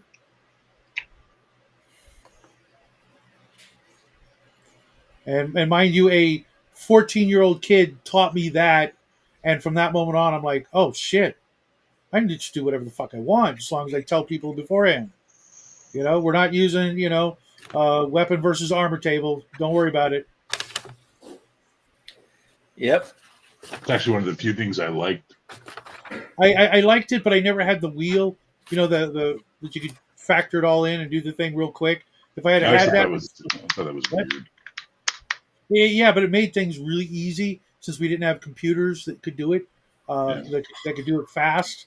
Had I had that, I'd still be using it today, but I don't, and it just slowed things down a whole bunch of steps. That playing online, I don't have that kind of time to waste. Although my group, Ain't nobody got time for that. my group tends to waste a lot of time, but that's what you get when you get a bunch of 50-plus-year-olds, deciding what they're going to do next. Oh dear God! You've watched my games. You know how players are. Yeah. But Did you notice what tonight's episode's named on the YouTube preview? The same as it ever was. Here's why. They're going to somehow shit luck their way out of the situation they're in right now with the Time Rangers, and then immediately have a team meeting. That's what they're going to fucking do. I guarantee you that's what they're going to do. Yeah, I was looking at the characters that you created for this game. I have literally no powers, and somehow you think I'm going to be the leader. No, I just gave you the leadership talent. Yeah. Well, Why do you have to have powers to be a leader? uh, Storm led the X-Men without powers. In fact, she became the leader of the X-Men, defeating Cyclops when she was without powers. yeah, I think I'm outclassed big time. It's not about power. It's about this. Okay, leadership's not about what you can do. It's about how you can marshal and rally everyone else to do their shit. But you're going to see. And I didn't say you're going to be the leader. You just have the leadership talent. Whoopty shit. Yeah, I still think I'm insanely outclassed with what everybody else can do. Are you insane? I built you all on the same level. It's got to be in the numbers then, because You'll see when you play the I don't game. know that what. Once you play the game and you learn how the game works, you'll understand. Yeah, I mean, if I mean, Captain America technically does not have really any powers at all. No, he's just peak human. that's pretty damn impressive. You're tougher than him in the armor. The only thing he's better than you at is the fighting. He's better a fighter than you. Yeah, and I'm just starting I agree, out. Jeff. He's 100 years old, so yeah. Because I did not. I stopped using weapon speed and all that stuff. Mm-hmm. I did use armor versus weapon because I made one of those little spinny wheels. See? And then I decided screw that and stopped even using that. Yeah, I I like those. understand how the rule works. I just don't think it needs to be there. So, Well, fifth edition, I think fifth edition gives you a simple solution to that, which is because you have your bludgeoning, slashing, and piercing as your damage, right? right. So all you need to do is switch over to the miracle that is damage reducing armor versus armor class. And then you can just have the armors have, well, this one's better versus slashing than it is versus bludgeoning versus piercing. And you rock. You just rock and roll at that point in time. Because all you need on your character sheet is chainmail. SPB. Oh, versus slashing, it's 5. Versus bludgeoning, it's 3. Versus piercing, oh shit, it's only 2 because of those links, gaps in the chain. Oh, there we go. All right, so he hits you for 18 slashing, or 8 slashing. Oh, well, actually, I've got 6 protection versus slashing, so I take 2. And we're off. Yeah, the only problem I've ever had with those kinds of systems is they always give It's called Rollmaster. The armor never has quite the number of hit points I think it should. Eat all of my ass. All of it. Eat the whole thing. You fucking, that's... Urgh. This is why we can't have nice things. Because armor class somehow becomes a superior system in your minds. And armor class is a very inferior No. The actual armor itself. I'm not talking about the numbers, but how much damage it can absorb before it's useless. Huh? Oh, but see, there's a simpler thing on that. You just make any critical attack reduce the armor's protection by 1. So anytime someone scores a crit on you, they pierce your armor, which means it loses its ability to resist. And then you got to take it to the fucking town to find the smith who can fix the armor. That's it. It's simple. Yeah, Simple. Notice I used the Nothing word is good. simple, but nothing is good. Sucks. Yeah, thank you, Shadow. I can't wait to watch you shit all over Heroic after playing it the way you shit on everything else, man. It's going to really build up my character. I don't know that that's the case. I'm going to be fair and honest. There's no malice whatsoever ever in anything I do, at least on the internet. Hey, can I ask you a quick question? Sure. Where in the basic rules of D&D that everyone uses and understands the game does armor get worse over time? Oh, never, anywhere, never, ever. No, I'm talking about the games that do use those systems, like Palladium, etc. The minuscule amounts of damage that the armor suits or whatever have is Shadow's as bad as me, man. Why? just Because we're talking about D&D, and he starts bringing in rules from Palladium and shit to argue about. And we're talking well. No, I about was trying to make D&D. the point kind of based on Palladium-esque and other games that use armor having hit points, other than field plate and full plate in the Unearthed Arcana, which I thought was awesome. Bear But went Al Pacino. I posit that Hooah! peak human is pretty much Superman human. Because no So- natural human has the benefit of being superior in everything. Maybe not your Echo, but bear in mind, if you were to take Steve Rogers, Captain America, all fully juiced up, even with his stupid shield, and put him against any Space Marine tactical Marine, he would get Fuck off! so fucking quick. Jesus I Christ! agree with you, not your Echo. I was thinking the same kind of thought. So he's not even that good. I mean, he could be killed with a gun. He No, doesn't he kill- even have a third set of lungs or a second heart. I mean, You know what would kill a Space Marine in about 2 seconds flat? I don't know, maybe Thor. A phaser set on fucking disintegrate. Well, yeah. Yeah. So Star Trek wins again. What do you mean? What do you mean you just put like 10 fucking Space Marines in my engineering section? Can you beam those assholes into space, wide angle dispersal, please? Well, I mean, they could survive in vacuum. So that's No. Did you just hear what I said? He said Wide angle dispersal, which means I scatter their atoms. Oh, okay, yeah. They're fucked. Can I ask a question? Because I remember reading Captain America way back, before the you guys were born, and did Captain America not at one time actually wear chainmail? Yes, originally his costume was made of chainmail, and then because artists couldn't draw chainmail, somehow it turned into scale mail. Yeah. Okay, and I also actually have. I think I still have. I have a copy And his of shield used to be shield shaped at one point. Oh yeah. The kite shield was lost very early in his career. Yeah. I have an issue of Captain America where whoever drew Captain America's costume drew his pants like a pair of Levi jeans that had pockets, and you could almost see where the button or the zipper was, but the pockets were unmistakable. Okay. That Which I artist, thought what am I going to say? Hysterical, yeah. And it wasn't like he was. They were supposed to look like jeans. It was supposed to look like his costume, tucked into the boots and everything. But there were the freaking pockets, and I'm like, I think it tells us a lot more that you were checking out Captain America's pants. dude, I couldn't help but notice it was That it was freaking right there. hard. I mean, like, did you put that much effort into looking at his dick? Oof. Maybe those I memes think aren't wrong. that- Yeah, I mean, no. so Captain America was wearing pants with pockets. I mean, what's the It problem? was just weird because All right. later on, like in the movies, when he actually had like the utility belt kind of thing in brown, that actually made some sense. It's like everybody should have freaking pockets, Yeah, they call those utility belts LBE, which is standard load bearing equipment. They issue them to all Army. No, I know. I used to own a bunch of that gear. I still have some of it, but yeah, absolutely. Right. So basically, Captain America was just wearing the LBE that was issued to World War II soldiers. Right, and did not match the outfit, which is weird because who was it? Was it Leafield when he was drawing the X-Men and Cyclops and everybody who had like little utility belts around their thighs and shit with pouches that could literally hold nothing more than a pack of Tic Tacs. Hey, Well, you what the- never know when you're going to need some Tic Tacs, man.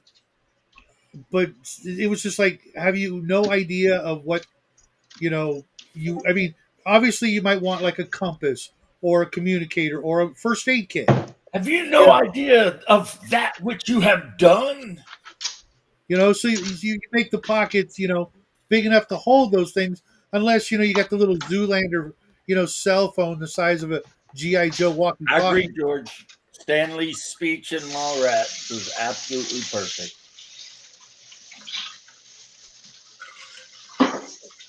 We told the guy to stop worrying about comic books, go out and get a girlfriend or something. Yeah. Yeah. Been there, Like, done that. there's more to life than worrying about Steve Rogers' dick.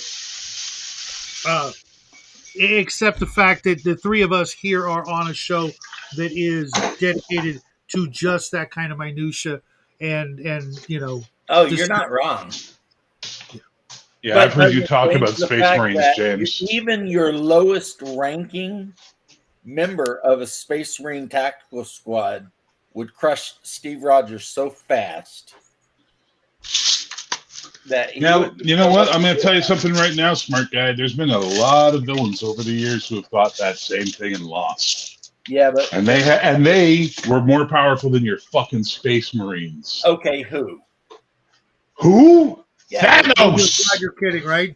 Fucking Thanos, James! Thanos.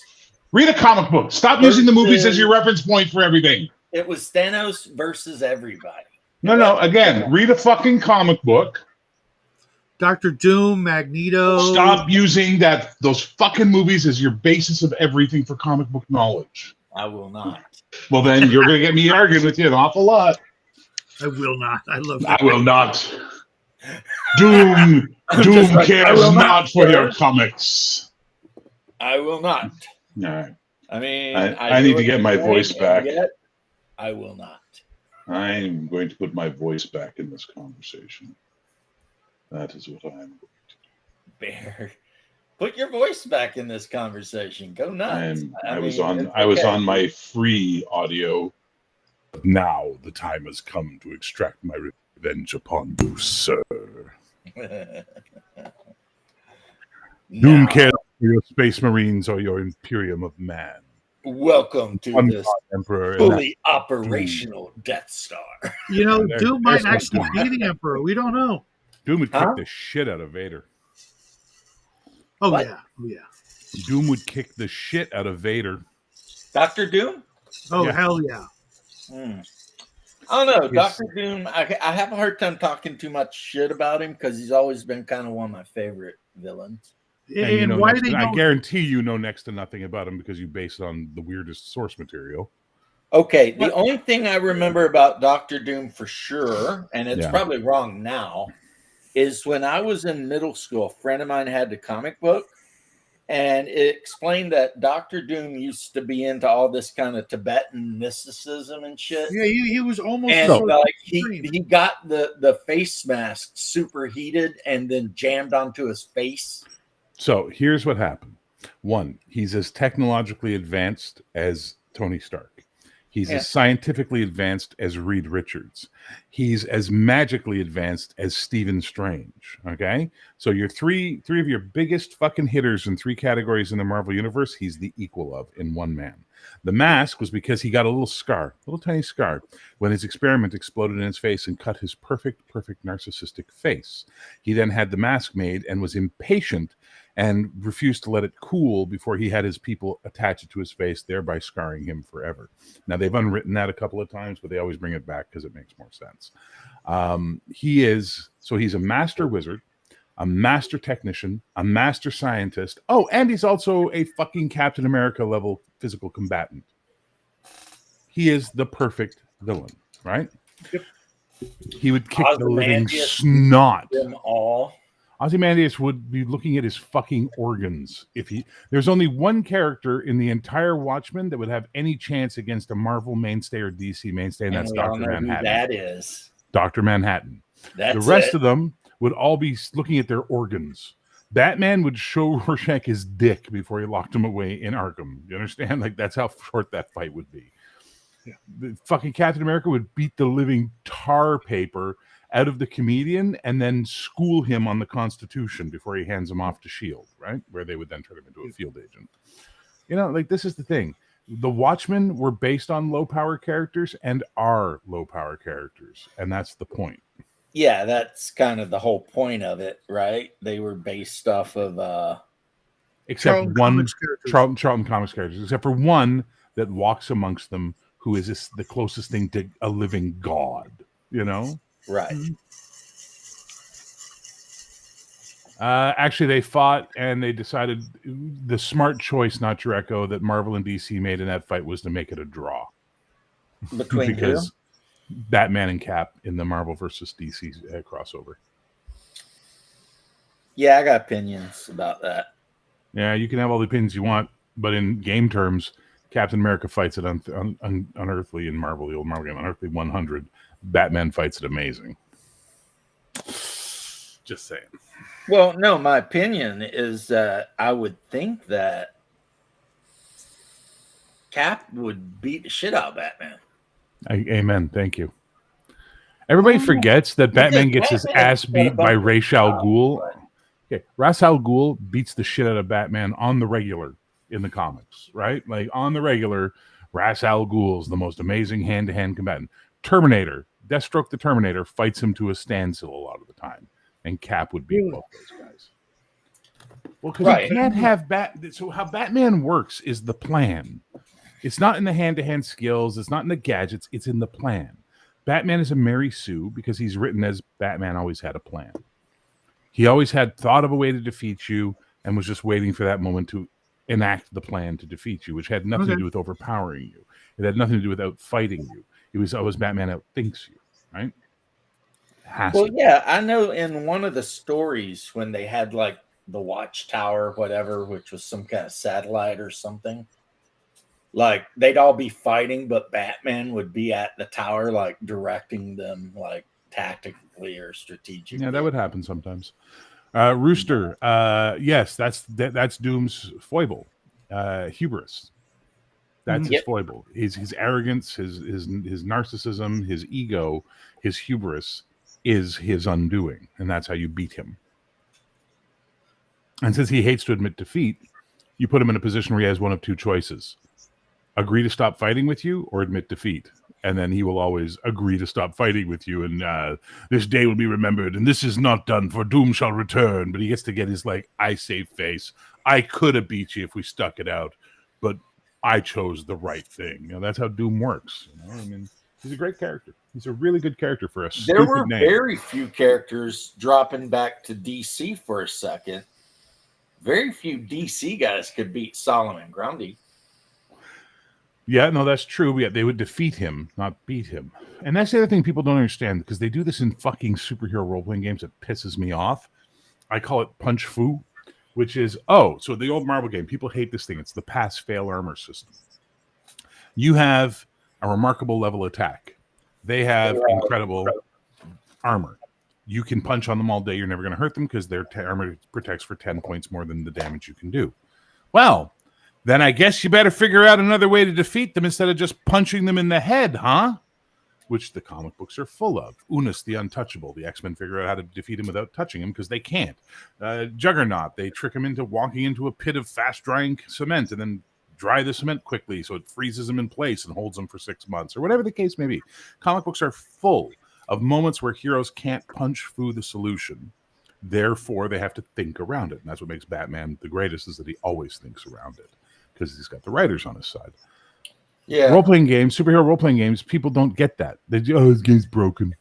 Why is it broken? Well, he's got armor that I can't defeat. Well, then fucking think harder.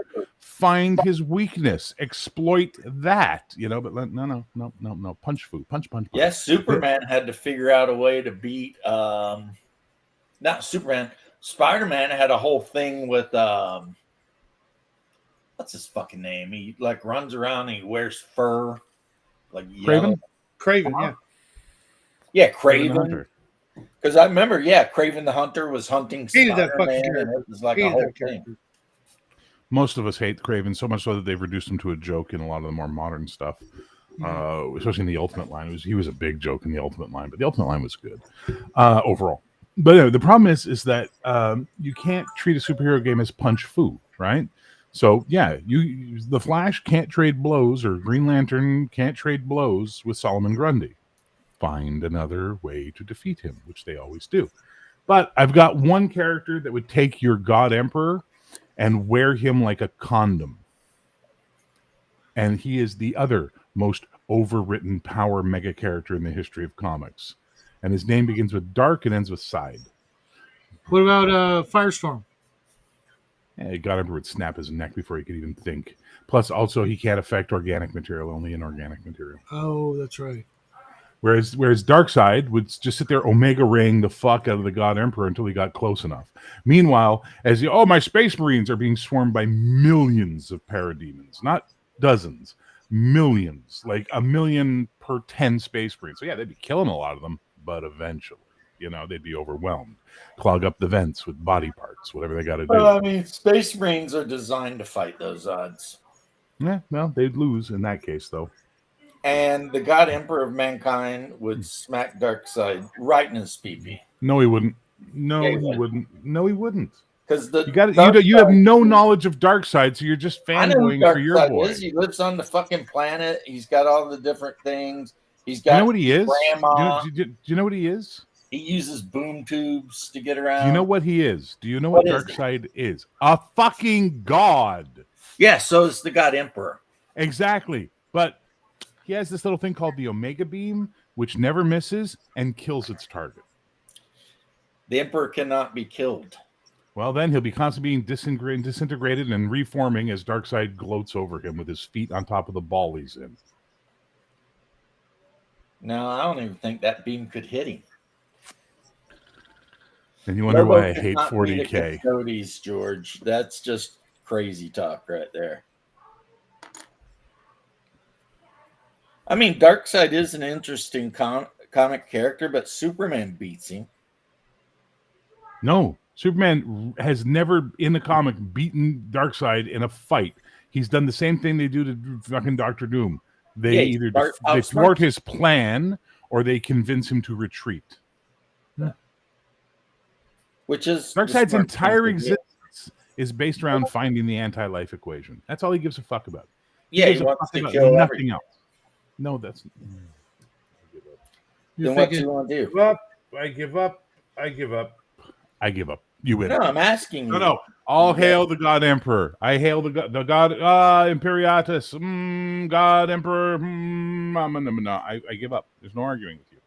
Well, there is no arguing about the God Emperor. That's true, but I mean, we can argue about other things. Thanos was the guy. Thanos was the guy who wanted to kill all the half the life in the universe, not Darkseid. Yeah, and that was weird. No, Darkseid was like the. Well, no, it made sense in the comics. Yeah, but wanting to get it on with death, kind of thing. That's the thing. Yeah, he didn't want to get it on with her. He didn't want to get on with her. He just loved her. He wasn't physically attracted to her. He was emotional. Well, there wasn't much to be physically attached to. All the good parts were gone. Wah. So the anti-life equation, by the way, is a formula that controls all sentient life. All sentient life. If you master the anti-life equation, you have domination over all sentient life in creation. Let's see. Good. Is your God Emperor sentient? Oh, yes, he is. Oh. Better hope Darkseid doesn't get that anti-life equation. Yeah. Plus, the God. Well, it depends on. I could be wrong. Wasn't the God Emperor once mortal? No. He was. Well, kind of. He was Alexander the Great, and quite possibly Jesus Christ. Well, he clearly was never Jesus Christ. Otherwise, the whole story would go a completely different direction. But I'll give you the Highlander-esque version of Alexander the Great. But I'm pretty sure one of the stories with Malkador, the God Emperor mentions how he tried the peaceful way and got nailed to a stake for it. Okay, hang on. In the original origin, the Emperor is the collective reincarnation of all the shamans of Neolithic humanity's various peoples, the first human psychers. The foul warp entities that would become part of the Great Powers of Chaos had not yet fully formed when the Emperor was born on old Earth during prehistoric times, before even the age of Terra, somewhere in ancient central Anatolia in the 8th millennium BC. Okay. Yeah. New origin. Now let's go look at the current origin. However, the Emperor's origin in history prior to the start of his attempt to unify Terra during the Unification Wars is largely mysterious and unknown, though his immortality as a perpetual and extraordinary his immortality as a perpetual and extraordinary psychic abilities still define him. The first mention of the Emperor by name is in the Imperial records when he began the unification of Terra at the end of the Age of Strife in the late 29th millennium. Horace once mentioned that the Emperor lived in Anatolia in his own childhood when describing his own first meeting with the Emperor. So they just rewrote him to be even more grotesque. Okay, that's nice. Wow, that is a loud lady. Ooh. We're getting the dog groomed. I was going to say, did Flo show up? Is she going to start telling everybody to kiss her grits? That's one area where, well, one thing I will say about all of 40K is it's all from the point of view of a unreliable narrator. Shadow's back. There we go. So there is that. Now, Rooster, the problem with Green Lantern versus Sanguinius is Sanguinius being a Primarch can move so fast that the Green Lantern would be dead before you could think he was under attack. I mean, normal Space Marines move so fast that humans who aren't willing for it literally go insane. Because something that big should not move that fast. Wow. Yet adding to the reasons I hate 40K, describing shit from 40K. You know, it makes me go, ugh. Well, I mean, you are talking about, you know. It's written by 12-year-olds with power fantasies. My toy's tougher than your toy. Well, my toy's a living god that's the embodiment of all humanity. Like, holy fuck. Well, could you throw some weakness into your fucking characters so that they're actually relatable? Yeah. What's the weakness of the Emperor? His compassion? He got rid of his compassion. Oh, so he doesn't even have that. Huh. Well, the compassion is still alive as a being, but it's not part of him. Mm-hmm. He basically becomes the Old Testament deity.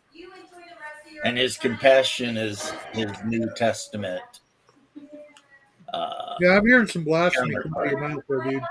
Yeah, I think it's time for 40K to bring in the Gnostic invasion, where like the higher reality invades to undo this demiurge and his bullshit. Yeah, I guess you could say that's chaos. Oh, chaos is the actual god? Oh. No, well, maybe multiple gods. There's at least 4, maybe 5 of them. Well, no, but then that makes them all part of the material reality, which was not meant to exist. Well, they're in the immaterium between. Yeah, but they're not the creator of all, because the creator of all created nothing except the concepts of Sophia and what have you, right? So the whole idea being that if there was a Gnostic presence of actual Gnosticism and the powers behind it, they would be taking form to fight him, but they would not be chaos. That's for sure. Right. Maybe. I don't worry too much about Gnosticism because, you know, it's a heresy.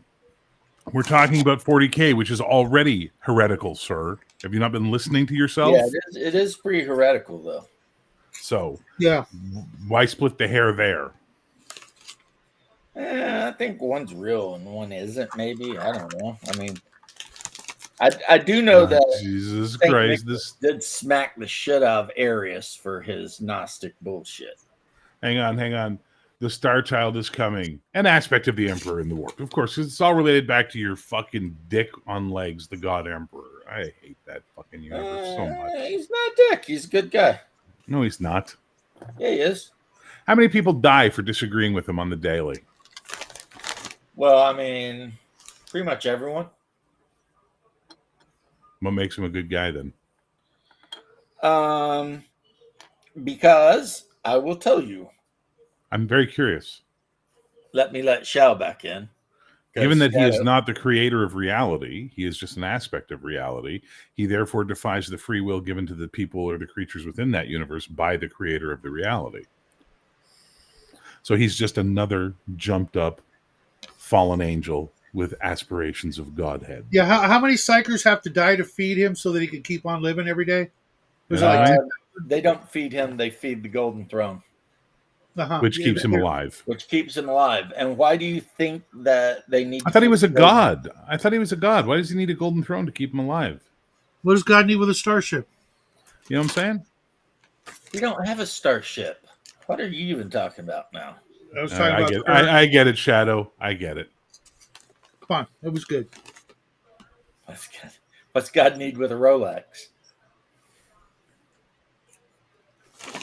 Anyway, that's a little Janis Joplin action there for you. Okay, how to answer that? This is hilarious.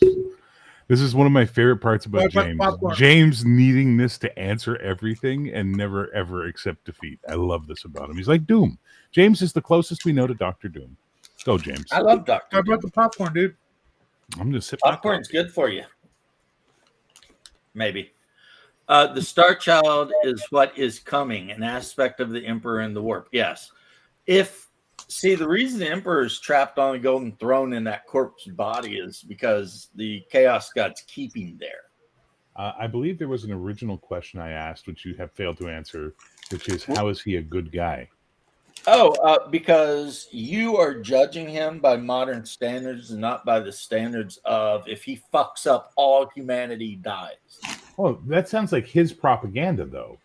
No, that sounds like we have no proof that would happen, because as long as he's in power, it doesn't happen. Therefore, we don't know what happens if he's taken out of power, if he dies. Oh, we do. You said, hang on. You said earlier he can't die. He can't die, but humanity. So then there's no need for him to lord over us. His very presence alone will keep his reality safe. No, it won't. Because freaking your God is fallible? on Terra. So the human colonies out in the rim, without him and his space marines to protect them, they become extinct really quick. So that's why he should kill as many of them as possible that disagree with him and his space marines, right? Because he's protecting them. Yes. Uh-huh. Because the thing you have to understand is basically this. If you disagree with the Emperor, you're pretty much spreading heresy, which leads to cults, which leads to warp gates, which leads to the world being destroyed. Absolutely. I get the causality of it all. It makes perfect sense that his bullshit system he created cannot be defied because it will undo his bullshit system. Therefore, we must endure his atrocities. No, it would lead because of his bullshit the actual system. Genocide of all humanity. I doubt that highly, since he's on Terra, and all the humans on Terra would be fine and safe. They are. So then who gives a fuck? Why do we need to kill farmers on other planets that disagree with you? Oh, because it's a heresy. Oh, but that sounds like dictatorial behavior. I declare this a heresy. Oh, and I don't even declare it. I got a bunch of assholes with power that declare something's a heresy. So we're going back to the Inquisition of the Catholic Church at this point in time. Right. So you don't see the corruption inherent in that system at all? Not at all. You're so full of shit, James. I love you. No, man. not like, at all. Like a cousin, but you're so full of shit. You're not looking at the options. Oh, Jesus Christ. Here's the option. You either become a member of the Imperium of Man because you're human, or you get completely ass fucked by everything else in the galaxy. Oh, okay. Where's God in all of this? That's God in all of this? Since they smartly said it in the real world's history of Earth, where's God? On the Golden Throne? Nope. You are saying that the God Emperor is actually the creator, the Tetragrammaton Yahweh? He does represent that, yes. That's horseshit then. Then that game is a complete heresy in it's of itself. The entire setting is a heresy. Of course it is. I've been telling you forever they ripped the Bible off like nonstop. Well, not only does it does more than that. It demeans it on every level. The one true God would not need a throne to keep him alive and would be able to disperse chaos. Nor would he want even it depends if the one true God took a mortal form. No, he did He that. did. It was called Jesus. And he And- got and nailed he- to and a he was freaking done. cross. How'd that By work? choice, to give By a lesson choice, but and he to was show still, the compassion of God and start the new covenant with man. he was still immortal. Remember, Christ is holy man and holy God. Yes, but he also made the choice to do that and And knew that he was means going he to get can be nailed to killed. wood. And he knew he was going to get nailed to Of wood, and he course he did knew so he as a was going to. sacrificial act for the salvation But of didn't humanity. he wanted to? I mean, he did kind of not want to have to do it. He knew it was going to be the worst pain ever. But he knew it was the only solution as well. So how do we go so from he that had to do it. to anyone who disagrees with me must be killed immediately? Like that seems to have lost something in the Christian step somewhere along the way. Yeah, that sounds pretty satanic, to be honest. The God Emperor is Satan? No.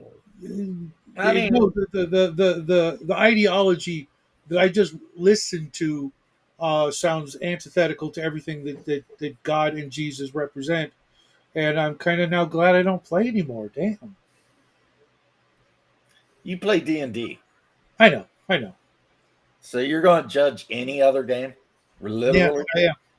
A game where you roll 3 6-sided die and the best thing you can get is 3 6s. Ooh. Really? I'll take that popcorn if you want to hand it over, Shadow, while I watch you. I wish I could. It's really good. It's cheddar cheese and caramel mixed. Don't change the subject. You got to defend your satanic dice rolling habits. No, you don't have to defend them because I don't know if I believe that it's a thing, but if you read AD&D or actually any version of D&D, you will notice that 666 come up all the fucking time. Yeah, all but the fucking time. And the demons named in the monster manual are actual demons from like right who are there to be defeated, and shit. who are there to be defeated or at least fought by heroes who are trying to make the world a better place in So that sounds like a really interesting game that I heard about recently called Valorous, where your characters are designed to be heroes who are fighting against darkness and corruption and not murder hobos that are out for self-aggrandization. That's why the paladin is one of the greatest D&D type characters of all time. Well, you're wrong. The greatest D&D character type of all time is the Cavalier, but we're not going to get into that argument right now. Why not the Cavalier Paladin? Well, that's just silly. Multiclassing is for homosexuals. No, in Unearthed Arcana, your favorite book, the Cavalier Paladin is a thing, and it's not I'm a just fucking with you, man. Like, do you not even get what I'm fucking with you guys? The Cavalier is. I thought you just missed that. The Cavalier is my favorite book of all time. Yeah, I missed it. Is a subclass of the Cavalier. Yeah. Yes. But you can't be a Cavalier Paladin. Mother of all life support machines, exactly. Built by the Emperor because he knew he was going to need it. Well, actually, he designed it and then he gave the plans to Dorn. Yes, George, the Emperor is literally standing against the embodiment of all negativity and evil in the universe. Which he fights by killing and causing more negativity in the universe and hardship. No, bullshit. If you are a heretic and your actions could lead to a portal being ripped through reality, through which demons will pour forth and destroy everything, you need a bullet to the fucking brain.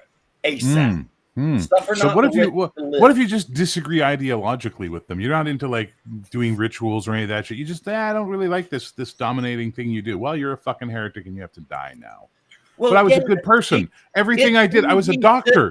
I saved babies. Like the humans in 40K got a choice.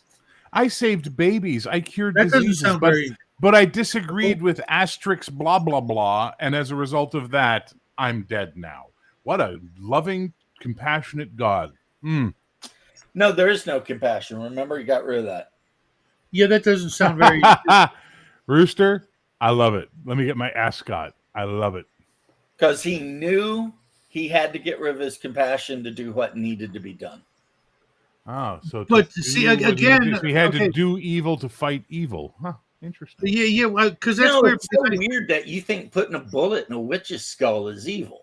I wasn't talking about witches. I was talking about the people who aren't that, who just disagree ideologically, who get a bullet in the skull. If they disagree with him ideologically, then they are absolutely opposed to, Well, that sounds like some fucking circular cult thought. Yeah. I was pretty certain that Shadow, don't you even start. I'm going to shut you down right now. You're the guy that owns the Hammer Witches and talks all this shit. And now you're sitting here arguing against the shit you argued for 3 days ago. I'm not. No, what I'm arguing. There is no, I disagree with the Emperor, but I'm a good guy. No, if you disagree with God, guess what? My tack is Okay. completely Okay. different. My So, my hang take on. is completely different. I recall the Christian God actually being undefeatable. Period. He wins. There is no need for any of the 40K nonsense because the minute God says I win, he wins. And in 40K, that time will come. But right now, he's been trapped in the golden throne. I don't remember that in Revelations. Well, we're not talking the actual Bible, knucklehead. Come on, now you're just being obtuse for the No, I mean it was in and like I said, accusing anyone of liking a satanic game when you play the games you play, that's hypocrisy at the highest. no because for 40K, AD&D or D&D or most fantasy You know role what playing you don't have in 40K anywhere? 3 6s. Nowhere. that is a minor coincidence compared to Coincidence. Sure it is. teaching So against. I have a quick question. I need to ask. Wasn't it better when I just turned off my camera and walked away when you talked about this shit? No. Wasn't it better in those days? No. No, it was not. Fantasy role playing games, most of them that I'm aware of, do not teach. Again, it's a completely different universe and reality without Earth, and therefore there was never a Jesus to blaspheme or talk about either way. Here we're talking about an Earth that somehow evolved past the need for the actual Bible and the words written therein. Well, that's easy. You see, when the emperor started taking over, the first thing he did is get rid of religion. Of course, got to get rid of all the competition. Yeah, it almost Absolutely. sounds like he's the Antichrist, doesn't it? No. Except instead of 7 years, he went for 70 millennia or some shit, maybe? Well, maybe from his perspective, 10,000 years is 1 year, right? No, the reason he had to get rid of religion is because the forces of the warp feed on human belief. But God could just snap his fingers and they're gone if he wanted. He doesn't need to do all the spaceships and the guns and the dying and the explosions. Well, like our God, yes, but that has nothing to do with what we're talking about. Oh, so it's an alternate reality where there probably wasn't ever actually a New Testament or a Jesus Christ. No, there was a New Testament. Malchador the Sigillite was the last priest and was the emperor's best friend. So again, alternate reality, very, very different. Well, I don't even get it. I don't even get your argument now, Shadow. I don't know what you're saying. Shadow, I'm confused. Like, do you think the Emperor of Mankind is running around the earth right now in like some kind of secret? No, of course not. But the basic tenets of Christianity have been destroyed by this new emperor. When Jesus comes back, according to Revelation, he will bring a sword, and there will be a war. Yeah, but not spaceships and aliens. Why not spaceships? Because when in the desert he was presented all the weapons and powers of mankind by the devil, and he wasn't presented the weapons. He was presented all the power of mankind in the future to destroy and conquer, and he rejected them. The actual reading is he was. This is Orthodoxy versus Church of England now. I'm not going to argue with you. We're getting into an ecumenical debate. I'm not doing it because this is how it's not ecumenical. The Satan offered him rulership over all the kingdoms of the earth. And according to the priest that raised me, was offered all the weapons and power of the kingdoms of mankind until the end of time with which to do so. Yeah, I don't know about that. But so he would have been offered your space marines and your dreadnoughts and all, and said, nope, I'm good. Thank you.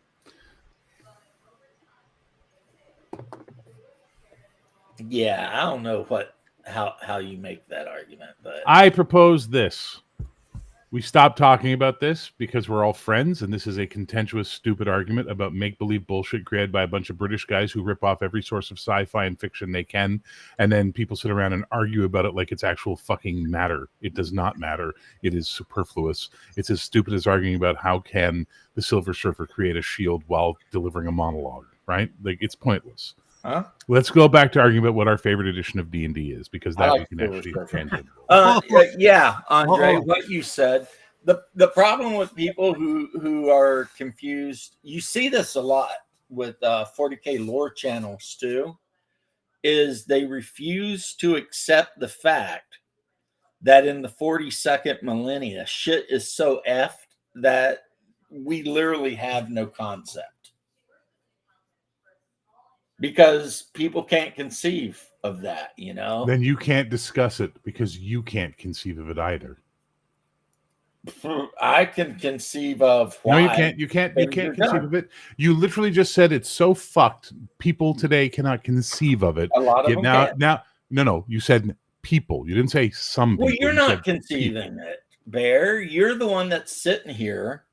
I don't give a fuck about it. It's evil that he does this stuff, but the option is literally the extinction of the entire human race. I'm just literally devil's advocating you and just having fun watching you defend something that's absolute horseshit and made up by a bunch of fucking people with bad teeth. Well, you do the same thing, and they do have bad teeth. So I guess we're even because you do the same thing. What do I defend this vehemently? Please tell me. Comics. No, I don't. I fucking accept that comics are nonsense and make no sense. Man, I get upset with people. I get upset with people who try to make this reality. vehemently Canada. Yeah, but that's a real thing. That's a real fucking thing. I'm in it with my cat. You can't conceive of it. Okay, Canada's cool. You hear that? But anyway, besides Canada being cool, I don't know. I don't even know what we started off arguing about. But whatever it was, okay. I do know you guys were wrong. Okay, fair enough. As long as you know. Yeah, I'm pretty sure you guys were wrong, though. Hey, my power just flickered, so if I suddenly drop off, I didn't rage quit. It's just the power went out. Why would you rage quit? Well, people think crazy things about me. People think I rage quit. People think I can't admit when I'm wrong, which I do all the fucking time. Nothing but war and the laughter of hungry gods. Yeah. Oh my god. Yeah, people want to role play in that fucking game. Give me a break. Well, I guess if you really wanted a game where you could try to do good, even though predominantly everything's gonna suck, that could be an option, I suppose. I mean, when I ran the game, Wrath and Glory, the players spent most of their time just running around killing cultists and shit, trying to keep the genie in the bottle. Because that's kind of what they do, you know? No, I get killing cultists. I'm all for that. Well, yeah. I mean, now there are a lot of lore channels you could watch that would prove some of what you said correct. Living as a standard normal human in the Imperium sucks. I mean, you live in basically a coffin hotel. Because that's kind of what they do. You wake up in the morning, you go to the factory, you work 16 freaking hours, you survive on protein paste that's literally made out of the corpses of the tens of thousands, if not millions of humans that die in the hive you're living in every single day. Gee, what a benevolent society with a great God watching over them. Well, I mean, the great God is on the golden throne, isn't he? Is Earth a paradise? No. So what's the point of this guy again? Except if Coruscant was ruled over by the Roman Catholics. So again, and I'm asking this not to be facetious or argumentative, why does anyone give a fuck in this universe, and why does anyone care? If the only options are live like animals or die, humans start choosing die real quick. You think, but apparently not. That's because Human they wanted to spirit is write supposed dark. to be pretty strong. Yeah, well, history has proven that wrong. Yeah, the will to live is incredibly strong. Yeah, but the will to live is usually also backed by a will to overthrow the thing that is keeping you from living the way you wish. But since that can't happen in the 40K universe, after 40,000 years of oppression, humans aren't even humans anymore. Calling them humans is ridiculous because they're not humans. They're something else, something that's learned to live like this. Well, some of them not. You got to remember, there are agri-worlds all over the place where people just live on farms and produce. And those people never disagree with the edicts of the God Emperor. This is my point. Like you can't have totalitarianist thought without totalitarianist existence, right? They disagreed with the Emperor. No, it wasn't Vrax, it's Craig. They disagreed with the Emperor on taxation. And they got annihilated, right? Well, Civil War. Yeah, they got annihilated. They got killed. Then when the cardinal that was leading the whole thing about hating taxes was winning, the leader of the loyalists nuked the entire planet into a radioactive heat. What a joyful, happy, exciting world to live in. And then he used forbidden technology to start cloning soldiers. And that's where you get the Death Corps of Krieg. Most of whom go to war by the age of 15. But guess what? What does this make all of you happy about? What does this dark, perverse shit bring to joy to you guys? I never understood Warhammer 40K fans. I don't get it. It's this bleak, death-filled, lacking color and joy, obsidian existence, and people fucking rave about it. Because like, the majority of men, deep, deep down inside, dream of dying in a heroic last stand. So what? You can't play the fucking Charge of the Light Brigade. You can't do the Battle of Vimy Ridge. You got to create this fucking darkness and then celebrate it. I didn't create it, and the British did. I said you. Okay, okay, now we know who to blame. First of all, I was talking about the generic you. There's lots to blame them for. And to be fair, Rooster's right. There's also the glory of fighting against completely overwhelming odds. Yeah, see, to be the fair, Lost Cause complex. Yeah, nope. Well, that's why it's so popular. Yeah, and I disagree with that thought process, or I disagree. I don't subscribe to that thought process. To be fair, when I played and accepted, sir. And you know as well as I do, James, as someone who's been in actual combat, you know as well as I do, most of us who have been and survived life and death situations don't tend to subscribe to this thought process either, because we've seen the reality of violence up close and personal. The reality of violence up close and personal to me made me love it. Then you are damaged, sir. You are not the only one who has ever said that. I know. You do know, sir. And I do not take it at all any offense at you saying something that is obviously true. Yes, I am damaged. I know. It's okay. I got in trouble for taking a picture of me next to a headless dude in a Toyota. I didn't actually get in trouble. Just my captain yelled at me a little bit and asked what was wrong. But I was like, look, it's an Iraqi soldier and something took his head clean off, which I suspect was probably the main gun on a Bradley. So I wanted to take a picture, like a selfie with one of those little Kodak things. But the problem is when you send those home to get developed, the Army looks at all the pictures. And then my commanding officer got a call from, who knows, I don't know, military intelligence or some shit. And then I got yelled at. 40K is the death metal of gaming, kind of. That's kind of a thing. They definitely were shooting for that. So I was, I said, they did rip the Bible off, but that don't make it the Bible. So I'm renowned for my dislike of death metal. And one of my, two of my coworkers, my direct boss and one of the, we're in a death metal band called, what the fuck is the name? Anyway, they're famous. They've been all over the world. They're known in the death metal scene. And Simon, the drummer, is always like, when we have discussions, we talk about stuff, and I sort of rant about the darkness of humanity or where we're at, always says to me, why is it you're not a fan of death metal? Because apparently I carry all the markers one would need to be a death metal fan. And I always answer the same way. Well, because I have hope. Because I still believe that there's a I chance we can don't get out of this. think I like death metal either. I can't stand the shit. It sounds like garbage to me. I mean, is King Diamond death metal? Yeah, I don't need know. some examples to cite because I mean, back in the Really? day, In my mind, death metal is Hold like on, all let me those finish, guys let me from finish. Sweden. When with I the was growing faces up, painted black a lot and of white. bands were lumped into that category by people who didn't know the difference. Like 'cause there were differences. Golgotha, Fintroll. Usually death metal Swedish. Okay.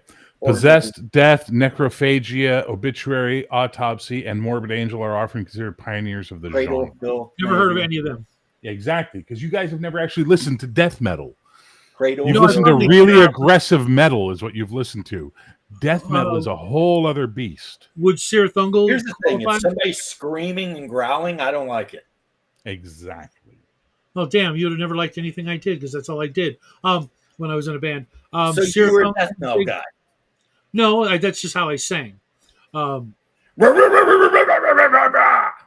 oh, you've heard my work. I'm just like, no, I'll take Maiden, please. Okay. Thank you. Yeah, Cannibal Corpse, hang on. Cannibal Corpse, Entombed, Carcass, Morbid Angel, Suffocation, Nile, Deicide, Bolt Thrower, Obituary. Really? All they ever Yep. sung about was Warhammer 40K or fantasy. Well, they're considered death metal. Or was that Behemoth Manowar? Possessed, At the Gates, Cryptopsy, Death, no, there's an easy name, Immolation, Napalm Death, Opeth, Ammon Amrath, Autopsy, Dying Fetus, Edge of Sanity, Yeah, they do. Never heard of any of them. Necrophagist, and at the very bottom of the list as a absolute influencer on death metal, Slayer. Okay, yeah, I've heard plenty of Slayer, Pantera. Like I said, Sir Thungle was big back in the day. But when I was growing up, people loved. Hey, let me back to my point. The reason why I'm not a death metal fan. I don't get into all this edge, dark, grim shit. Is because I can actually show you pictures. I still have hope. So do I. Still believe we are not fucked in the ass. I like Death Yeah, Clock. same here, but Yeah, that's like a joke. parody. That's a parody. So I like Yeah. them too, but it's a because, parody. I mean, even though they do perform, And you it can is- understand Nathan Explosion Oh yeah. You can. when he's singing. Awaken. Oh my God! Rise. It had to be intelligible for the audience that was going to be watching it that might not know what was Do going you on. guys like coffee fresh from the hills of Colombia? I mean, it's like, what? Uh-huh. Anyway, Extreme with the cream. And then Swiss guy just goes off. I also don't have the sense of humor of a 12-year-old. That's the other thing. Even when I was 12, I didn't have the sense of humor of a 12-year-old, right? Yeah, you're an old man. And- You were probably old when you were 12. Sadly, I blame my grandfather, who basically made me read all these really amazing books when I was like 5. You know what I mean? And he really formed my brain early. So I don't My get mom it. made me read books. No, but like, never mind. That's not worth discussing at this point. Oh my God. He's What are being you going on about? I'm agreeing with you. I'm just saying my mom made me read books too. You win, James. What? I'm stopping the conversation. Talk about anything you fucking want now. I'm done. I want to hear about what books your grandpa made you read. Nope. Why are you being Because I'm actually opening up to you for a moment and sharing a part of my soul and life with you, and you're going to just do what you do, which is troll me, and I'm not in the mood to troll I am not going to troll you. You can't stop yourself. You have zero self-control. You are the control. You don't have the ability to stop yourself from trolling, sir. You don't. Yes, I do, and I take umbrage with your lack of faith, You sir. take umbrage. Yeah. The fact that you went to the word umbrage shows me. No, really, I am interested. I was going to take a nap, folks. Like my mom had me read like Dostoevsky Yeah. and The Hobbit, of course, when I was like in 2nd grade. Yeah, that's nice. Yeah. I just finished reading Plato and the Timaeus and Critias, and I cannot wait. I cannot wait to crush those freaking Madame Blavatsky and fucking Theosophans. Oh, I dude, hate I cannot Theosophans. wait to crush them. I have proven that Atlantis was none of the things everybody wishes for, and was Everything so. everything that is wrong in modern society and philosophy is of the holy fucking no sorry the unholy union of theosophy and Marxism coming together, and then we get all this horse shit we deal with today out of this. Just a little tidbit, straight from the original source. Atlantis didn't even have bows. They had Future Chad slingers. That's Shadow. true crafting Bear gamer. showed you his belly. Too late, man of war. We're back in protective mode. That's 100% true crafting gamer. What did he say? I like Warhammer because it gives me hope for our world, because it's like, well, as bad as things are now, this proves it can always get worse. Oh, Jesus Christ. Fuck. Okay. Yeah. All right. I promised I was going to stop arguing this. Okay, cool. Good. Whatever gets you out of bed in the morning. See, I like one thing I like Thanks, about man. Warhammer is, as horrible as it is, humanity continues to fight. Mm-hmm. They could easily lay down and allow themselves to be murder raped to death by Dark Eldar and orcs and demons straight from hell, but they don't. They keep fighting. And will they win in the end? Maybe. But it doesn't matter. What matters is they keep fighting. And that's Warhammer. Everything fucking sucks, but they never give up.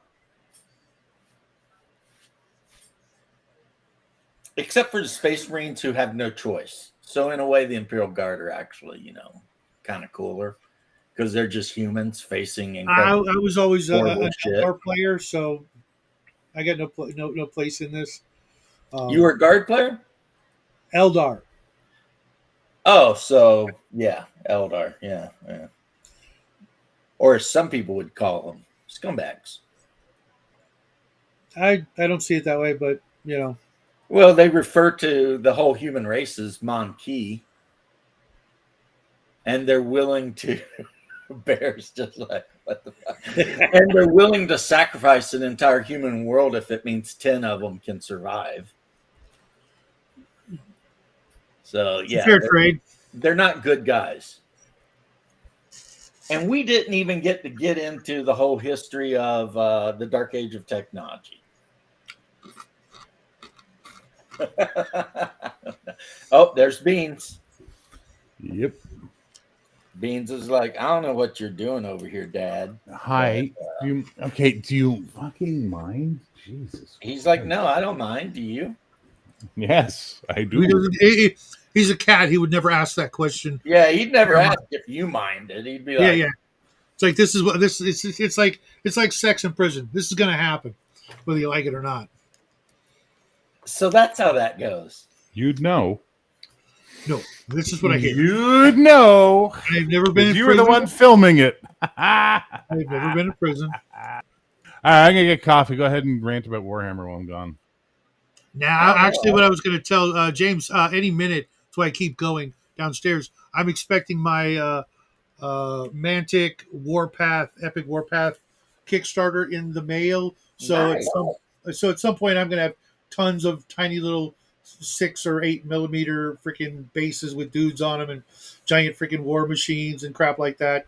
Looking forward to it, but at the same time, I'll probably just like put together a couple of giant war machines for fun and then leave the rest of the shit in the box because I won't get a chance to play it until I open up my shop in Texas, which, oh man, I want that so bad, but every day it seems farther away.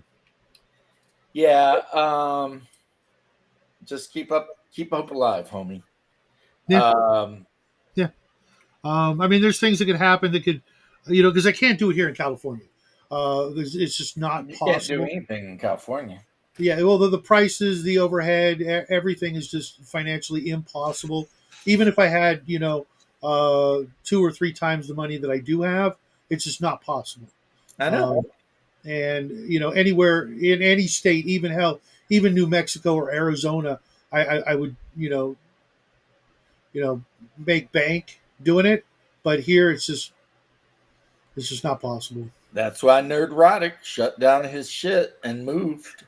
Even though I do know a guy who used to work at a Games Workshop and was able to open up a shop, and he's apparently doing pretty well.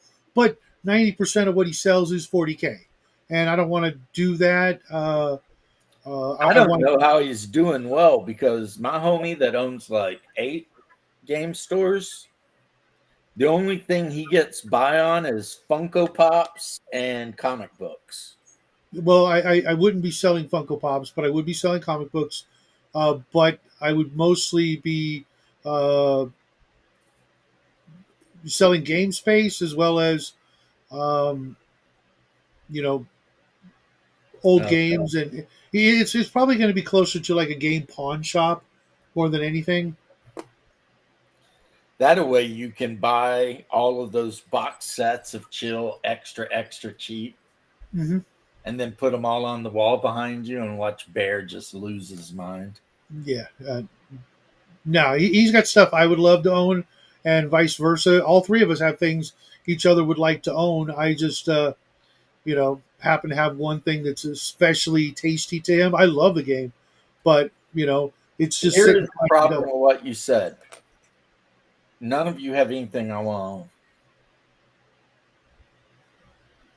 Yeah, Yeah. I'm looking at 3 books right there that I know you would love to own. Okay, what are they?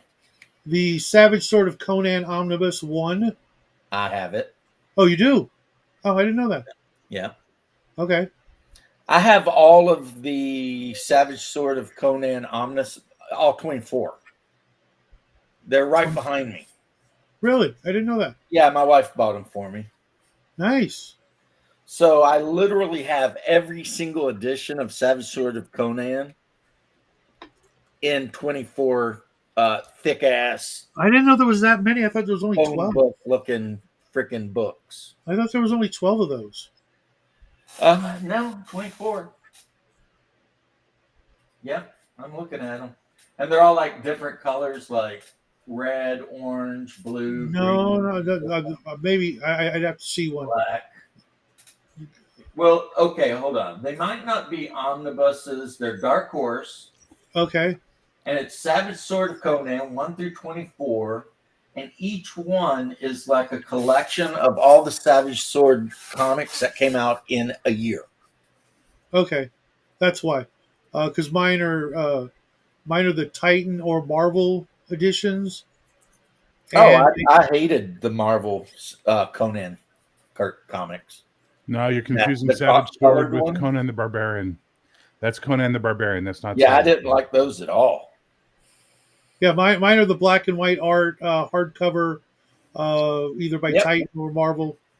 Yeah, Marvel originally put them out, but the Yeah. big compilations were put out by Dark Horse. Okay, hang on. Let's take a moment. I heard everything you said about Chill. It was very cute, very funny. Ha, ha, ha. You said there's stuff that you want. What do you want, Shadow? You showed off or talked about something the other day. I forget what it was. Well, How about clearly a you don't copy want of a Black BX book? I have that. I know you do. I saw it a long time ago. I can't remember what it is, but Shadow I'm doesn't certain. like BX. Yeah, I'm actually getting ready to give away my encyclopedia, rules cyclopedia, which is that in hardcover. Because I That's read it. not at all. That is not what the Rule Cyclopedia is at all in hardcover. What is you it then? fucking noob.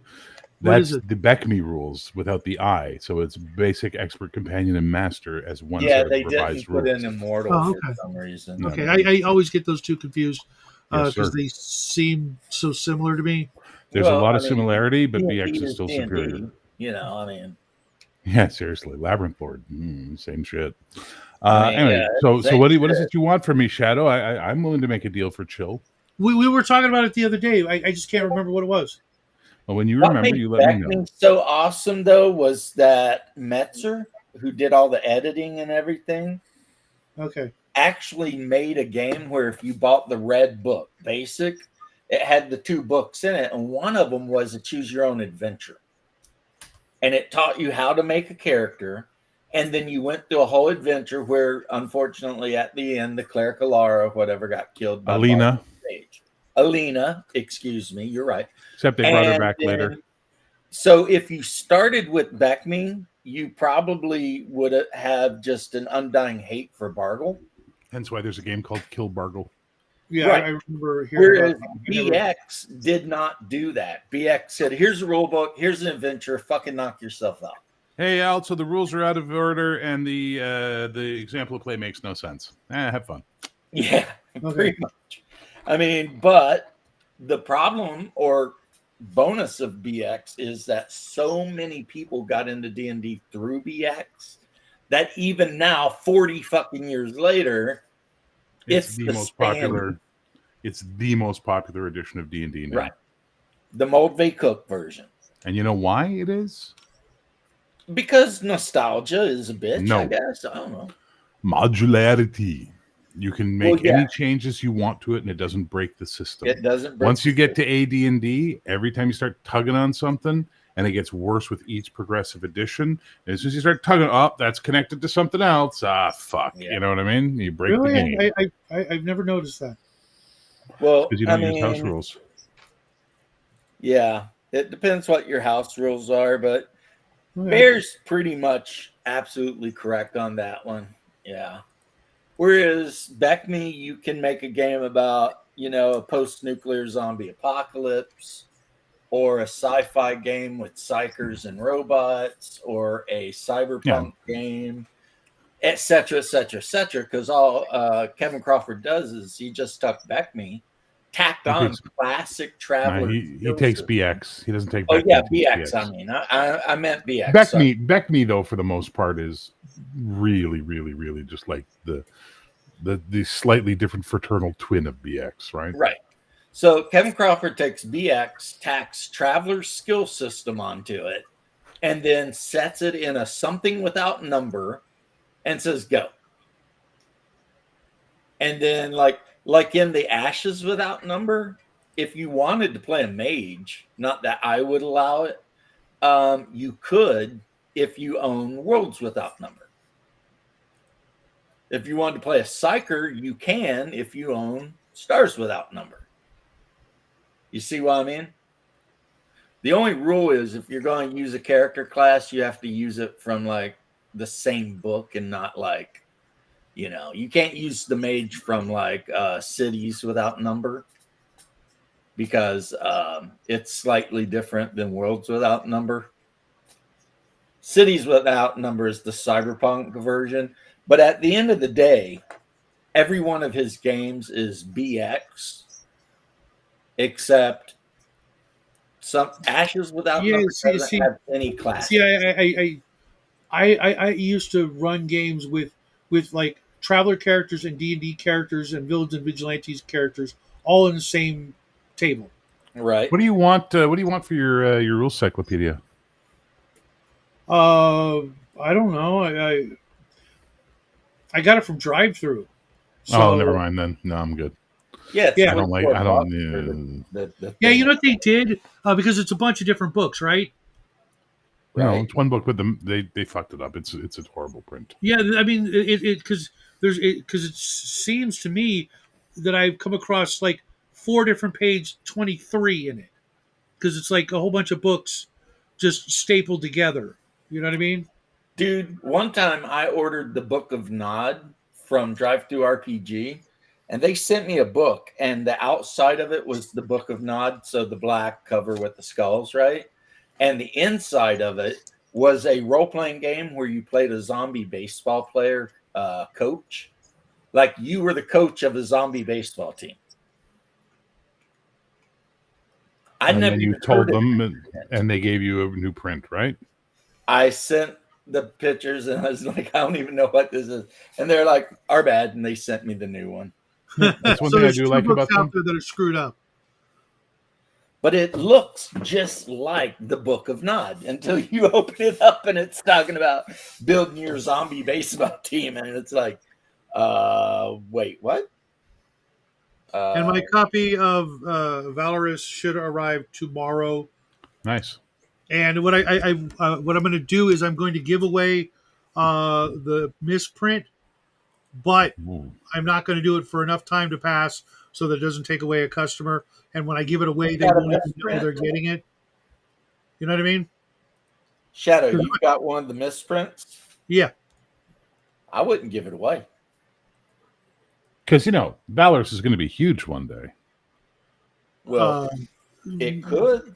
I know. I'm going to randomly And give it to if someone it does, later, but not tell them until super they get rare it. misprint version would be even like, yeah,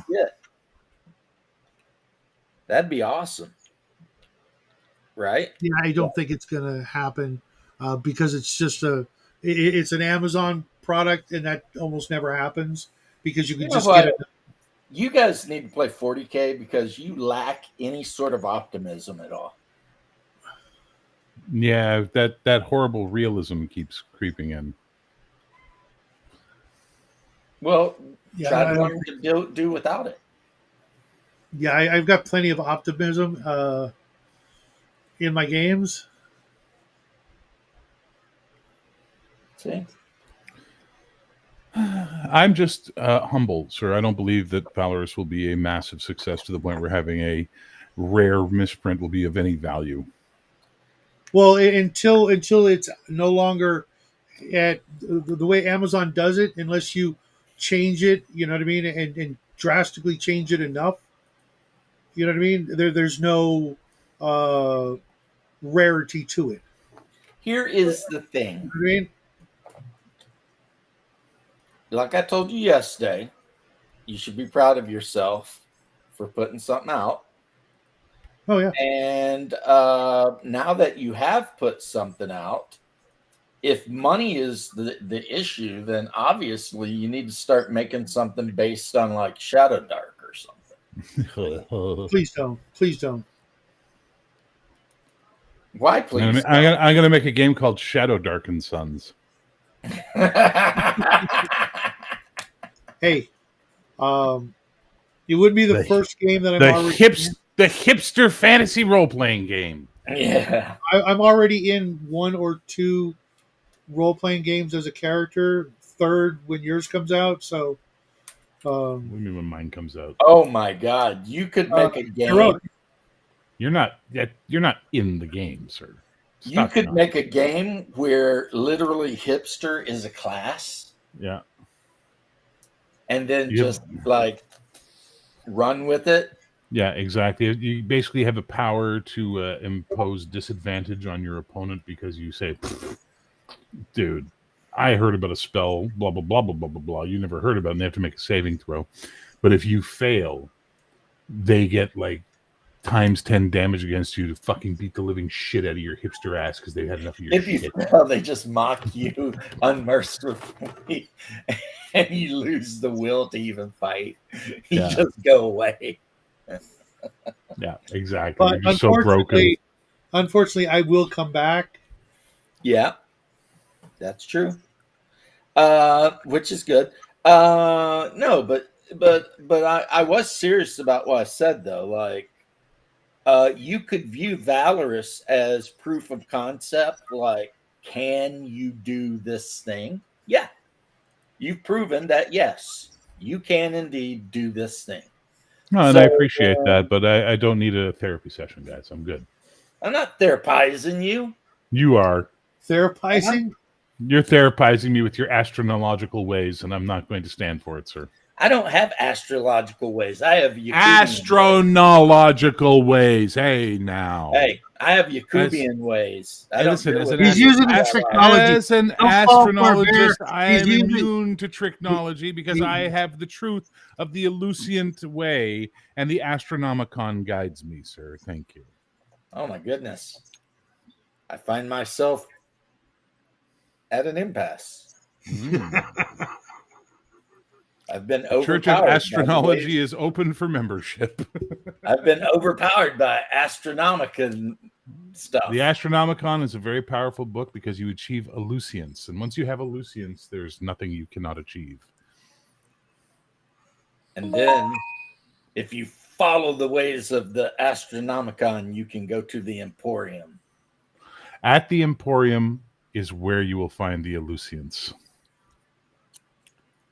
For the Emporium, sir. For the Emporium. For the Emporium. Okay, fine. I'm gonna stop being positive and stuff, and let you. I'm just gonna let you. Wait, wallow. when did this start? Because I must have missed it. I'm always positive. I'm I'm just just gonna let fucking Bear with you, wallow Dave. in his misery. Just fucking with you. So Yeah. let me make this abundantly clear so you understand. There's a reason I don't shill. There's a reason I'm not a self-promoter, and there's a reason why I don't brag up my shit. Because I was raised to be humble. I was raised to not show off. Uh-oh, we lost James. Damn it. And he's back. Oh, there I am. So now that I've got the floor, I was raised for all those things. So it's not that I don't believe in my work. It's not that I don't think it's good work. It's just that I'm not going to brag it up. I'm not going to preach it. And I'm not going to be all like, meh, meh, meh, meh, meh. It's just not who I am. See, F that. You need to get a pipe, an ascot, and go to town. We've already In a got Central American pizza oven? I was just gonna say we've already got Right. one. Yeah, we don't need. I mean, he's already got the cats. Yeah, it's your turn, Shadow. You should disconnect. Come on, this is fun. He's already got the cats. Musical when host. He does all of his videos with his books on a table and a fat cat just laying around. I mean, he's good to go. Right? Yeah, my I cat. wouldn't do literally that. know almost nothing about the guys, so You don't have to know anything except that he shoots videos where he has the camera aimed at 2 or more of the books he has written, and there's a fat cat. I think actually 2 of them, and I think one of them may have passed. actually, I only watched one video of his, and it was on Critical Hits, and we both agreed that it's most Critical Hit systems are retarded. Yeah, okay. I'm gonna be like, first off, Shadow, I don't think you're retarded. Unless you're agreeing with Pundit, in which case you're retarded. I was agreeing with him. See, there you go then. Now you're retarded. You weren't, but now you are. Critical hits should be based on the damage die rolled, not your roll to hit. Because My God. there's nothing worse than rolling a critical hit than rolling a 1. I think we're talking again about, we're talking past each other.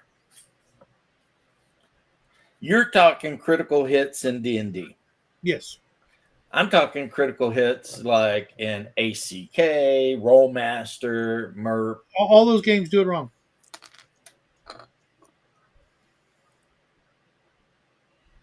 Okay. Elucidate me. Like I said, if you roll a 20 to hit, and that's a crit, and then you get to do double damage or whatever it is, but then you roll the worst possible roll, like a 1. What in the hell does that have to do with Rollmaster? I don't know. You said they do it wrong. What? You said those games all do it I'm just wrong. assuming. I'm assuming they do it wrong. Well, you know what happens when you assume, Shadow? I make an ass out of other people. You make an ass out of you and me. No, I'm not in that equation. Yeah, that's how it goes. You can't. And if you're rolling a crit on every 20, then even if you're a super powerful lich, you can't just make up rules.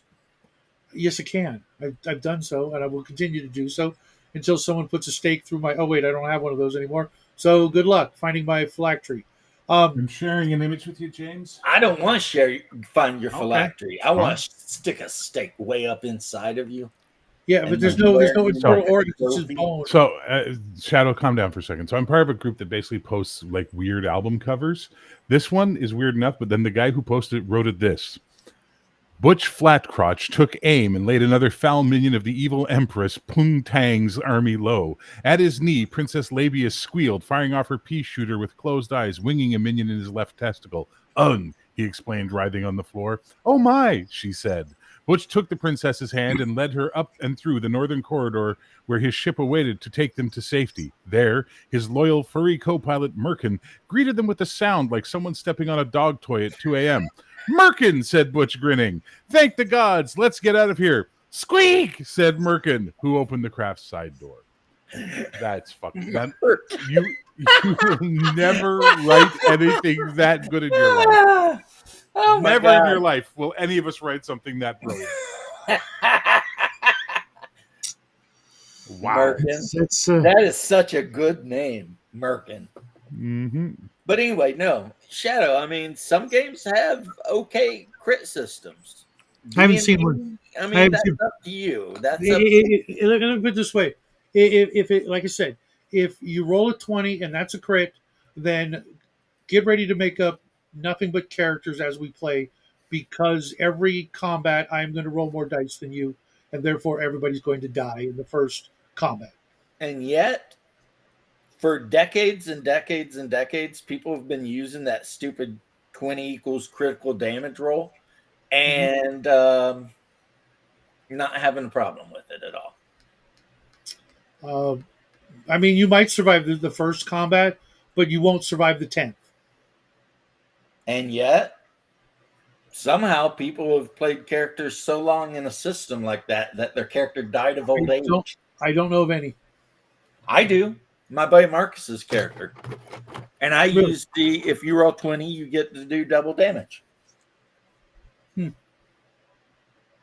Of course, I mean, who's going to hit this guy? He's playing a Cavalier and plate mail, but whatever, you The know. greatest character class of them all. Yep.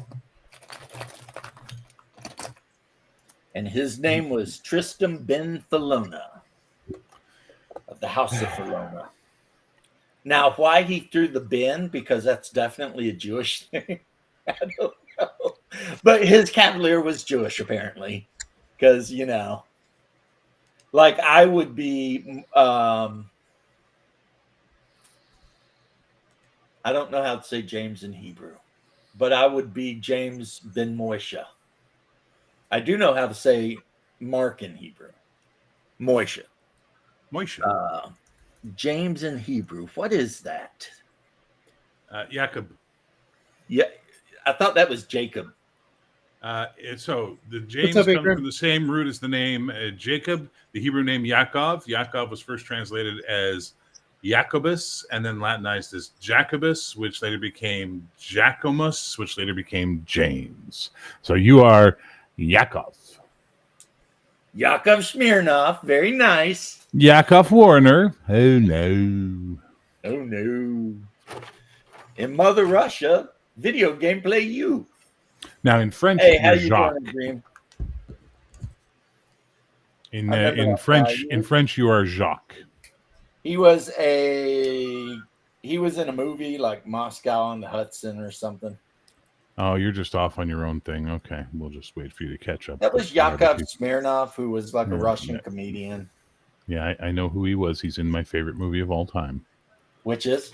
Buckaroo Banzai. He was Is in it? that. Yeah, I he missed plays the advisor to the president, which is so funny because it's like the '80s and the president's advisor is a Soviet essentially. There's a How you joke doing, in there. Agrim? I hope you're doing well, sir.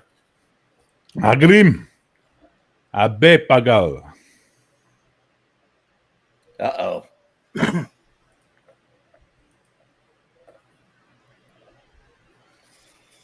Agreem, is your last name Patel?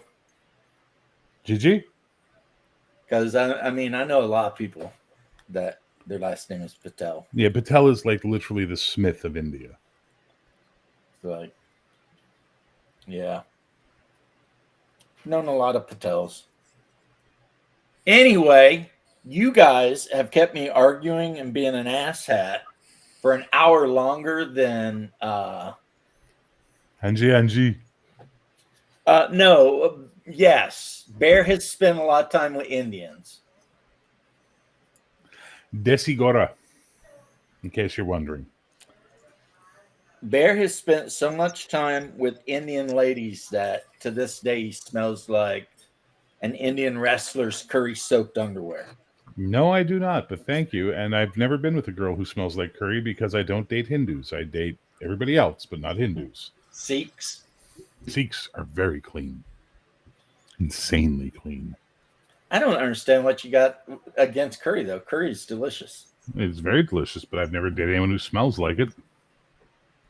Well, I mean, you know, sometimes my wife says I smell like vindaloo when I eat vindaloo for like 3 days straight. That's probably why, though. That'll do it. Do you know why they smell? Why you get the curry smell with people who are of Indian culture in North America? It's because they live in an apartment, not a house, and they're cooking all day, every day. So all of their clothes get permeated by that scent while they're there. That's why they smell like that. I figured I just ate so much vindaloo that it was sweating out. I have no problem with Hindu Sagrim. I'm just trying to make a point that Sikhs, who's the lion's share of the women I've dated, are very, very, very conscientious about how they smell. Very, at least here in Canada. Who knows in India? Agreem, are you Hindu? For some reason, I thought you might be Muslim. He could be with a name like Agrim. I don't know. He could be Jainist. Charuasia. Ooh. He did say it is a quite rare name there, though. Yeah, it is. That's an interesting name. Are you Gujarati? Bengali? Not Tamil. I have never actually hung out around too many Sikhs. The few that I have, I really enjoyed. No, you're Hindu. Around, Okay. especially since they saved my mom's life, so I kind of like them for that a lot. But most of the people from the subcontinent I hung out with were Hindi. Hindu. Hindi is a language. Okay, they were Hindu then. Whatever. You're from Delhi. You're right. Oh. And like one of my close friends was a Hindu guy until he like moved to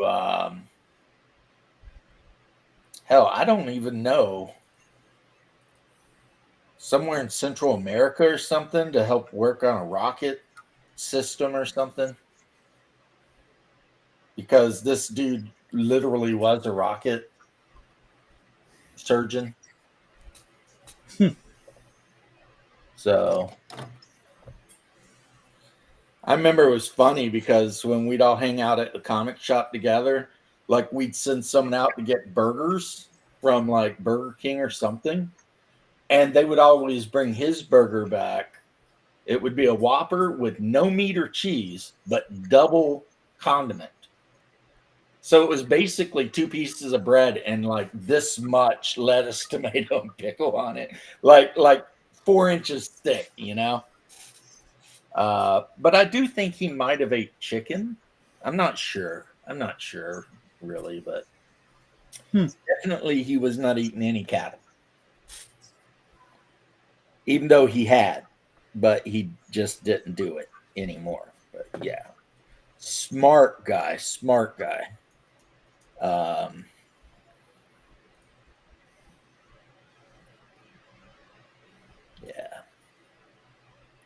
But yeah, he graduated from college and got a job working on actual rockets. So, genius. His last name was Patel and his first name started with a V. It was like Vijay or something like that. It was like,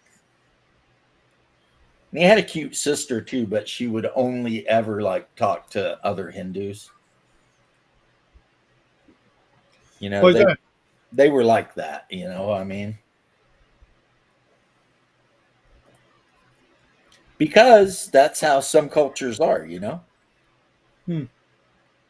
Mom and dad don't want you bringing some redneck home. They want you bringing home a fellow Hindu doctor. You know? I mean, and part of me gets it. I'm like, yeah, I kind of get it, you know? But what if he was a redneck doctor? No, he's got to be from the subcontinent, dude. Aren't you supposed to be washing floors, sir? I am, but I'm building the last 2 tanks. So you blamed us for your lollygagging? I was going to, but then, yeah, I'm building these big freaking, these are Land Raider Spartans, which is basically a Land Raider, but it carries even more guys. Instead of carrying 10 guys, it carries 20. And I've got 2 more to glue guns on. Why, are you trying to get rid of me? Jeez. No, I'm trying to protect your marriage. Oh, she's on the phone, dude. She's on the phone. She's working. She noticed. She's Danish. She noticed, for sure. I mean, for real. Yeah. But That is one thing I have noticed is that you might get a date with a Pakistani Muslim girl. You might. And you might get a date with a Punjabi Sikh woman. You may. But all of the Hindu ladies I knew, no, it wasn't happening. Hey, you guys want to see something cool? Yeah, Always. like every single day. Let me see if I can share a full screen. And that's just how it was. But I didn't take it like, personally or anything. I was just like, all right, whatever. He is from Delhi, which is near New Delhi.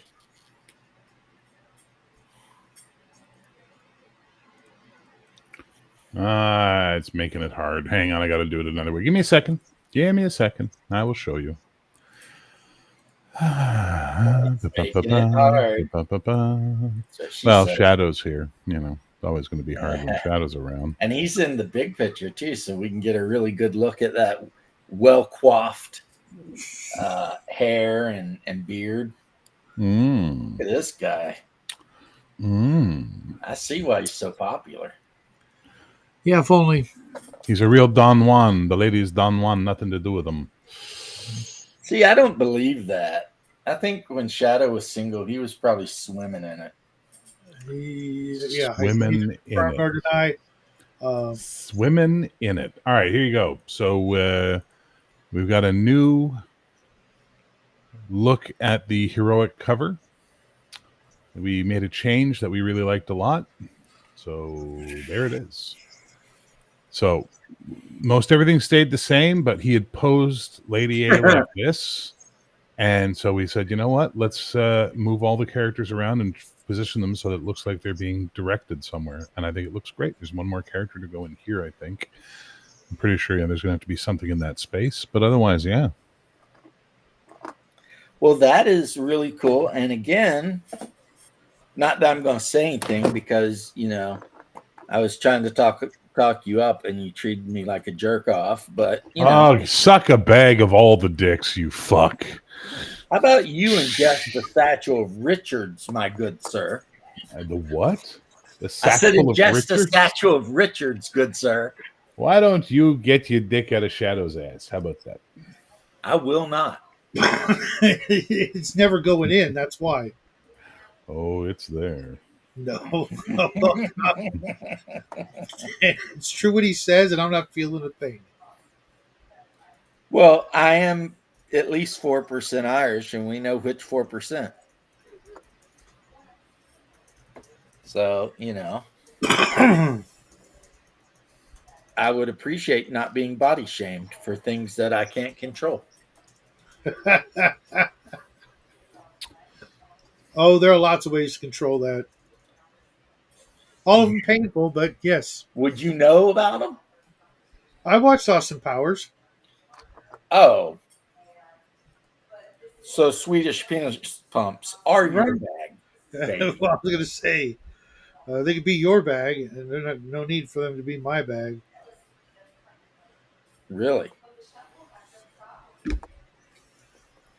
I'm not saying anything about it. You guys are out of control. How the fuck did this conversation get here? You said that I had my penis in his... no, but you were saying something before that. His back vagina, and he got offended. No, you were saying something before that, and I said suck all the dicks because you said before when I made you feel like a jerk because you tried to tell me to something or other.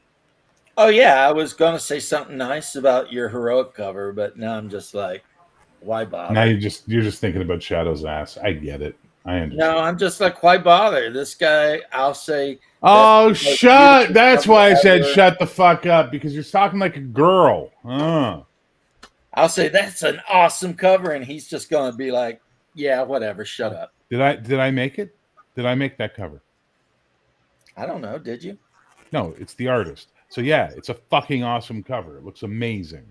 It does. Because I'll big up anyone other than myself. Jesus Christ. Why are you acting like a chick today? Is your fucking estrogen up or something? I might be going through my menstrual cycle. I don't know. You might be. I think you are. It's possible. I mean, when I'm done with these tanks, I am going to have to go scrub floors and shit. So, I mean, I would recommend not doing them at the same time. I'd like either shit first, then scrub the floors, or scrub the floors and then take a shit. But don't do both at the yeah, same time. smearing the poop around. That wouldn't be good. Wow. That would not be good. What are you wowing about? You know it wouldn't be good. I know it wouldn't be good. I'm just wondering how the hell we got here. Well, Bear is driving the conversation and has been for like 2 hours now. Eat my dick. I have not. The first hour of the conversation was all about 30K. And then Bear showed up, and it's been whatever he wants to talk about since then. Wow. What a lying sack of cunt you are. Okay, I got a question, Bear. Maybe you can help me out since you're one step closer to the answer than I am. Why are so many insults in English, like British English, female genitalia? Because if you know how a culture swears and what makes them laugh, you will understand that culture. So the British, being so proper, bodily functions are very offensive to them, right? So bloody being the worst of the lot. What people don't understand about bloody is that there is a school of thought that says the origin of the word bloody is referring specifically to menstrual. Oh, I just assumed. Yeah, but some people don't think so, but that's what I've heard.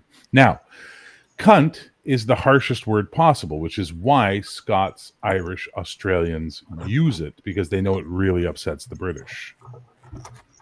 That's why. Huh. A lot of Scottish, Irish, and Australian swears are based around pissing off the British. Well, that actually makes perfect sense now that you've mentioned it. Though Australia has kind of gone crazy and invented their own English, so who knows what the fuck their shit's about anymore. Yeah, they do what they want.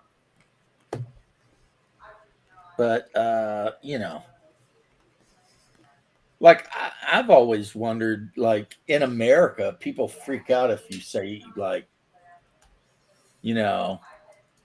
that, or the T version of that.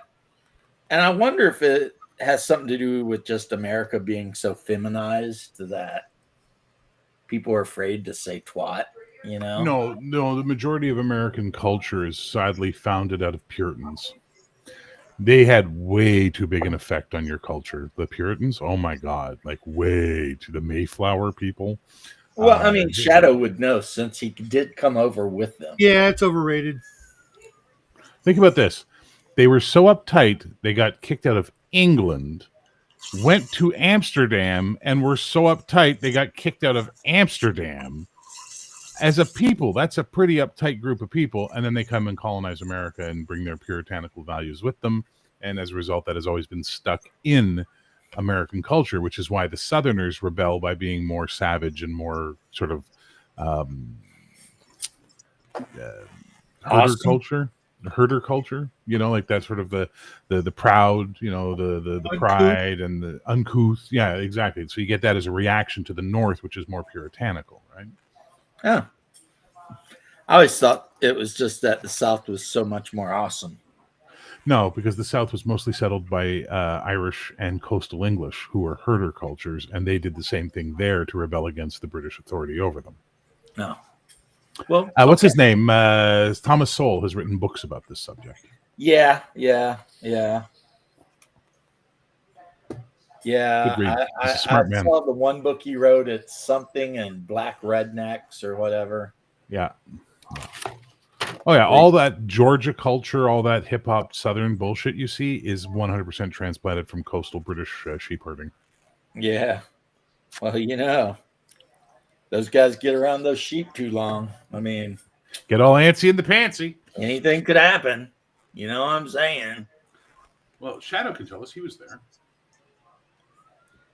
That's the best part about having Shadow as a friend is like any historical thing that ever happened, you can always ask him because he's probably there. Yeah, there's a good chance. It's like, you can be like, hey, Shadow, back, during the witch burnings. I mean, what was that, man? And he'll be like, "Oh Good well, times. Good times. good times, right?" Good time. All right. I have almost finished my Imperial mandated task for today. Hail the Emperor. There it is. And then I have to go do my Empress. You have to go. You have to go. Yeah, you have to go serve the actual Empress. Right. Well, I mean, she's been really good to me. Like I said yesterday, for no reason, she took me out for sushi. Well, I didn't get sushi. I got, steak and scallops with extra veggies because I don't want to OD on rice, It is bad for you. And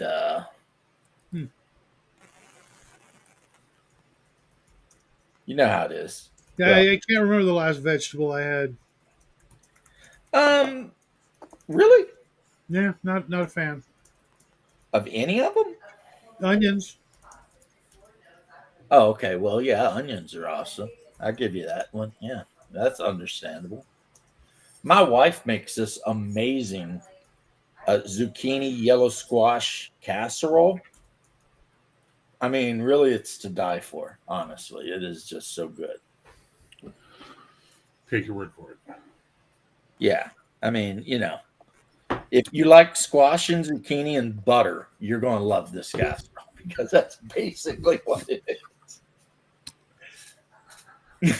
I mean, so, and I like all that, but pretty much I like any vegetable if you put butter on it. See that maybe that's your problem, Shadow. You're not using enough butter. Like, I use plenty of butter. Yeah. It's like the next time you're looking at broccoli and you're like, I don't really like broccoli. Just douse the shit out of it with butter. No, I'll never eat broccoli. Ultimately, don't stick it up your ass. I'm never going to consume broccoli. Just I didn't say consume it. I said fuck it. Don't fuck broccoli. wouldn't that be getting so no broccoli, no cauliflower, no Brussels sprouts? God. Oh God, I can't stand cauliflower. How about Brussels sprouts? In the top, I've never had a Brussels sprout. What are you, 5? You literally just hated all the foods 5-year-olds hate. Okay. And to be honest, I haven't had them since then or around that time. My mom used to make Brussels sprouts. She'd boil them, make them nice and soft. Then she'd pan sear them to give them a nice crisp outside in butter, and then she'd drench them in garlic and butter. Loved them. Never had a Brussels sprout. My wife makes broccoli like that. Every time I ever had them, they were similar to that, but they were bitter. Not a fan. What a hard life you've had. That's how my wife makes the broccoli. And nice. Like at the Greek restaurant, they call it broccolini. It's basically just freaking broccoli smothered in garlic butter. The way God intended it. The way God intended it to be. So how about tomatoes? No, of course. Tomatoes, carrots, lettuce, onions. So you actually do eat vegetables. You just it's just been a while. It's been a while since I didn't have any yesterday. Hold my head up high. Saturday. I don't think I had any Saturday. I know I had some on my burger Friday because it was a guacamole burger. What the hell? Is that like a hamburger with guacamole on it? It is. It is. Bacon. California thing. Bacon, Monterey Jack, guacamole, obviously, lettuce, tomato, onions, and chipotle sauce. Yeah, that's gotta be like a California thing. I guess it's a Carl's Jr. thing, and it's freaking awesome. Yeah, sounds like it would be awesome. Brought to you by Carl's Jr. Mm-hmm. I miss their commercials. Those are good commercials back in the day. They were good commercials brought to you by Carl's Jr. Yep. You remember that from Idiocracy? Like the No. one guy keeps saying brought to you by Carl's Jr. after everything, and finally Not Sure's like, why do you keep saying that? And the guy's like, because they pay me every time I say it, duh. But there's no way for him to prove he ever said it. He's just Right. standing there saying brought to you by Carl's Jr. And it's like, you know. It's been a while since I saw that. Yeah, I mean, it's not a super realistic show, but it's definitely hilarious. Well, I had a mini crush on the female lead. I forget her name.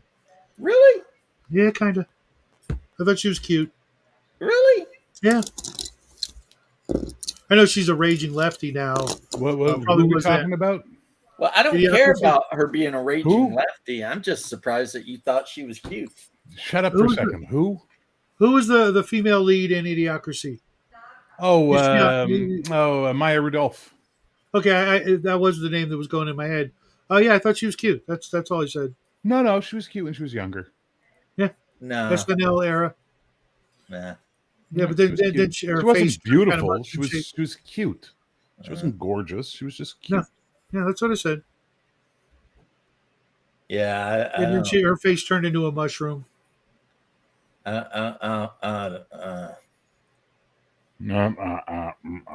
the fuck was that? That is me having a stroke. Apparently. No way, I'm baiting. Dear God. Yeah. Go away, I'm baiting. Go away, Biden. I like money. Yeah, I like money. Wait, you like money too? You like money too? Ow, my balls. Oh, my balls. Especially when that dude's like singing the national anthem and some dude just jumps out of the audience, runs willy-nilly across the stadium and just kicks him right in the ball. And everybody in the stadium's just laughing. They're like, ha. I like, and the cigarette commercial, smoke Carrolltons or you're a fag. Like, wow. Okay. You know, and everybody's name is all effed up, like Formica Jones. Yeah. And Mountain Dew, freaking Doritos or whatever, Camacho, freaking the president. He had like Alejandro Mountain Dew, something. I mean, his name was just crazy, you know, and they all had like names like that. I believe his name was Camacho. Oh, fuck. Let me look it up. Hang on. Yeah. He had a lot of names. Dwayne Elizondo Mountain Dew Herbert Camacho. Yeah. I mean, that dude. And I don't know who played his like stepbrother or whatever, but man, did he nail that role. Dax Shepard as Frito Pendejo. Yeah, that's the lawyer. Andrew Frito Wilson as Pendejo. Beef Supreme, a rehabilitation officer. Yeah. And then you had like he's the minister of education. He got that job because he's like the president's half brother or something. And the dude's like all just like totally just like messed up looking. But the one guy, he's like, he does a pretty good job though. Fuddruckers, yeah, that was crazy. You know, it's like Fuddruckers, and just over time it just kept changing, and then you know it become what it become. Which is like, what was it like? What was the final name of it again? Buttfuckers. Butt fuckers. Yeah, that was it. Yeah. And it was funny because when he climbed out of the trash heap, he looked at it and he saw the name of it, and then he looked in the window and there were a bunch of kids having a birthday party. And he's just like, like what? And Starbucks is a massage parlor. Yeah, you can get a latte and a hand job. Yeah. So, you know. Classic shit. Yeah, right? Because remember when the one guy's like, hey, we should stop at Starbucks. And the other guy's like, we ain't got time for a hand job right now.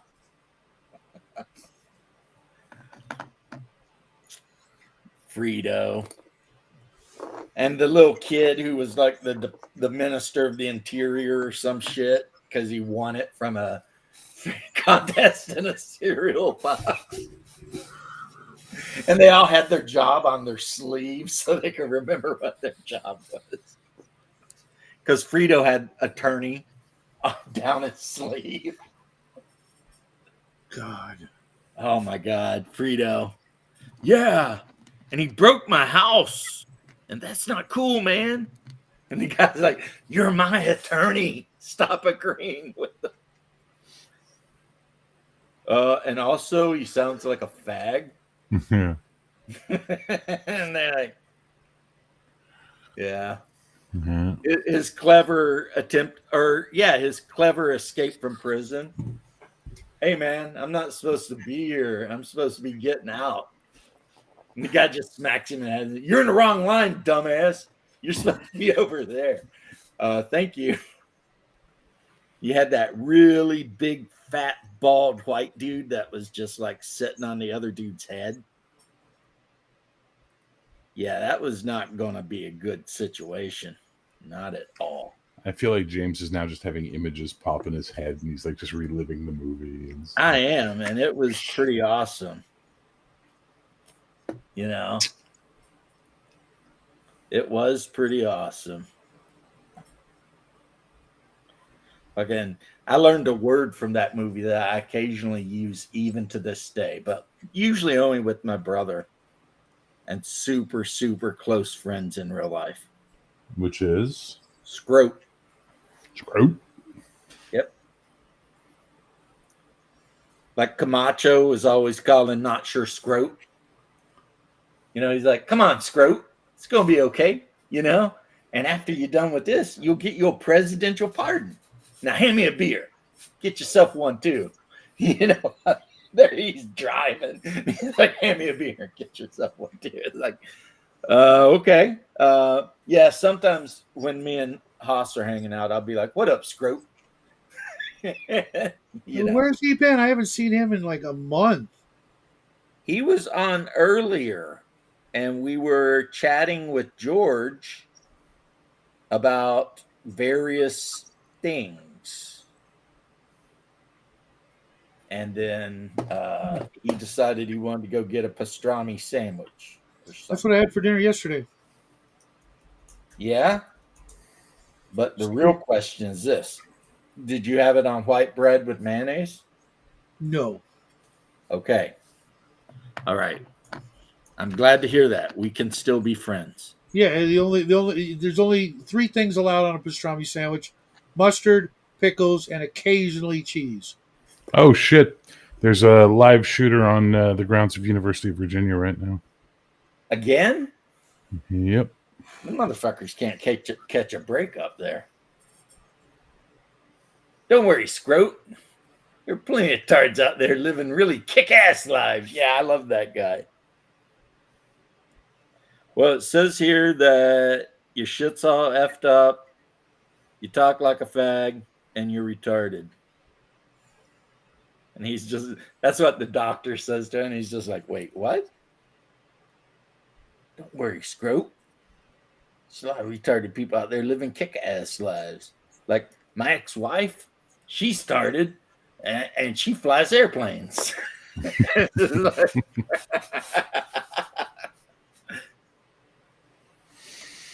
Okay, I'm gonna do an intervention. Go wash your floors. Okay. You need I to have make your one wife thing happy. left to do. I have to glue this about the size of a grain of rice Space Marine onto the open hatch of this vehicle. But instead, I decided to drop it. The good news is I have more. You know how it is when you have like super glue on your hand, so your fingers get slick. Okay, Yeah, I fucking hate that. But Why are anyway, you using super glue instead of an actual model glue? oh, that's Taste. easy. You remember when I told you I had to go to a funeral in Gainesville? Sure. Well, my monkey ass forgot to fucking put the lid on my Tamiya extra thin glue Oh, and left for like 5 days. Guess what I came back to? Empty empty bottle of bottle. fucking Tamiya glue. Luckily, it didn't explode the house. That would have sucked, you know. I don't know if my wife would have forgave me. Plus, all of these miniatures I've finally got put together would. So I am waiting. I am waiting for my check to clear so that I can immediately turn around and buy some more Tamiya glue and a copy of Valorous. Thank you kindly. And then I'm going to use the Valorous system to play a Warhammer 40K game. I knew it. Fucking knew it. The minute you started talking, I'm like, yeah, here we go. Here we go. Here we go. Anyway, I do got to go, though. I'm an hour and a half late. I'll see you guys later tonight. Yeah, see you later. Don't forget, Guardians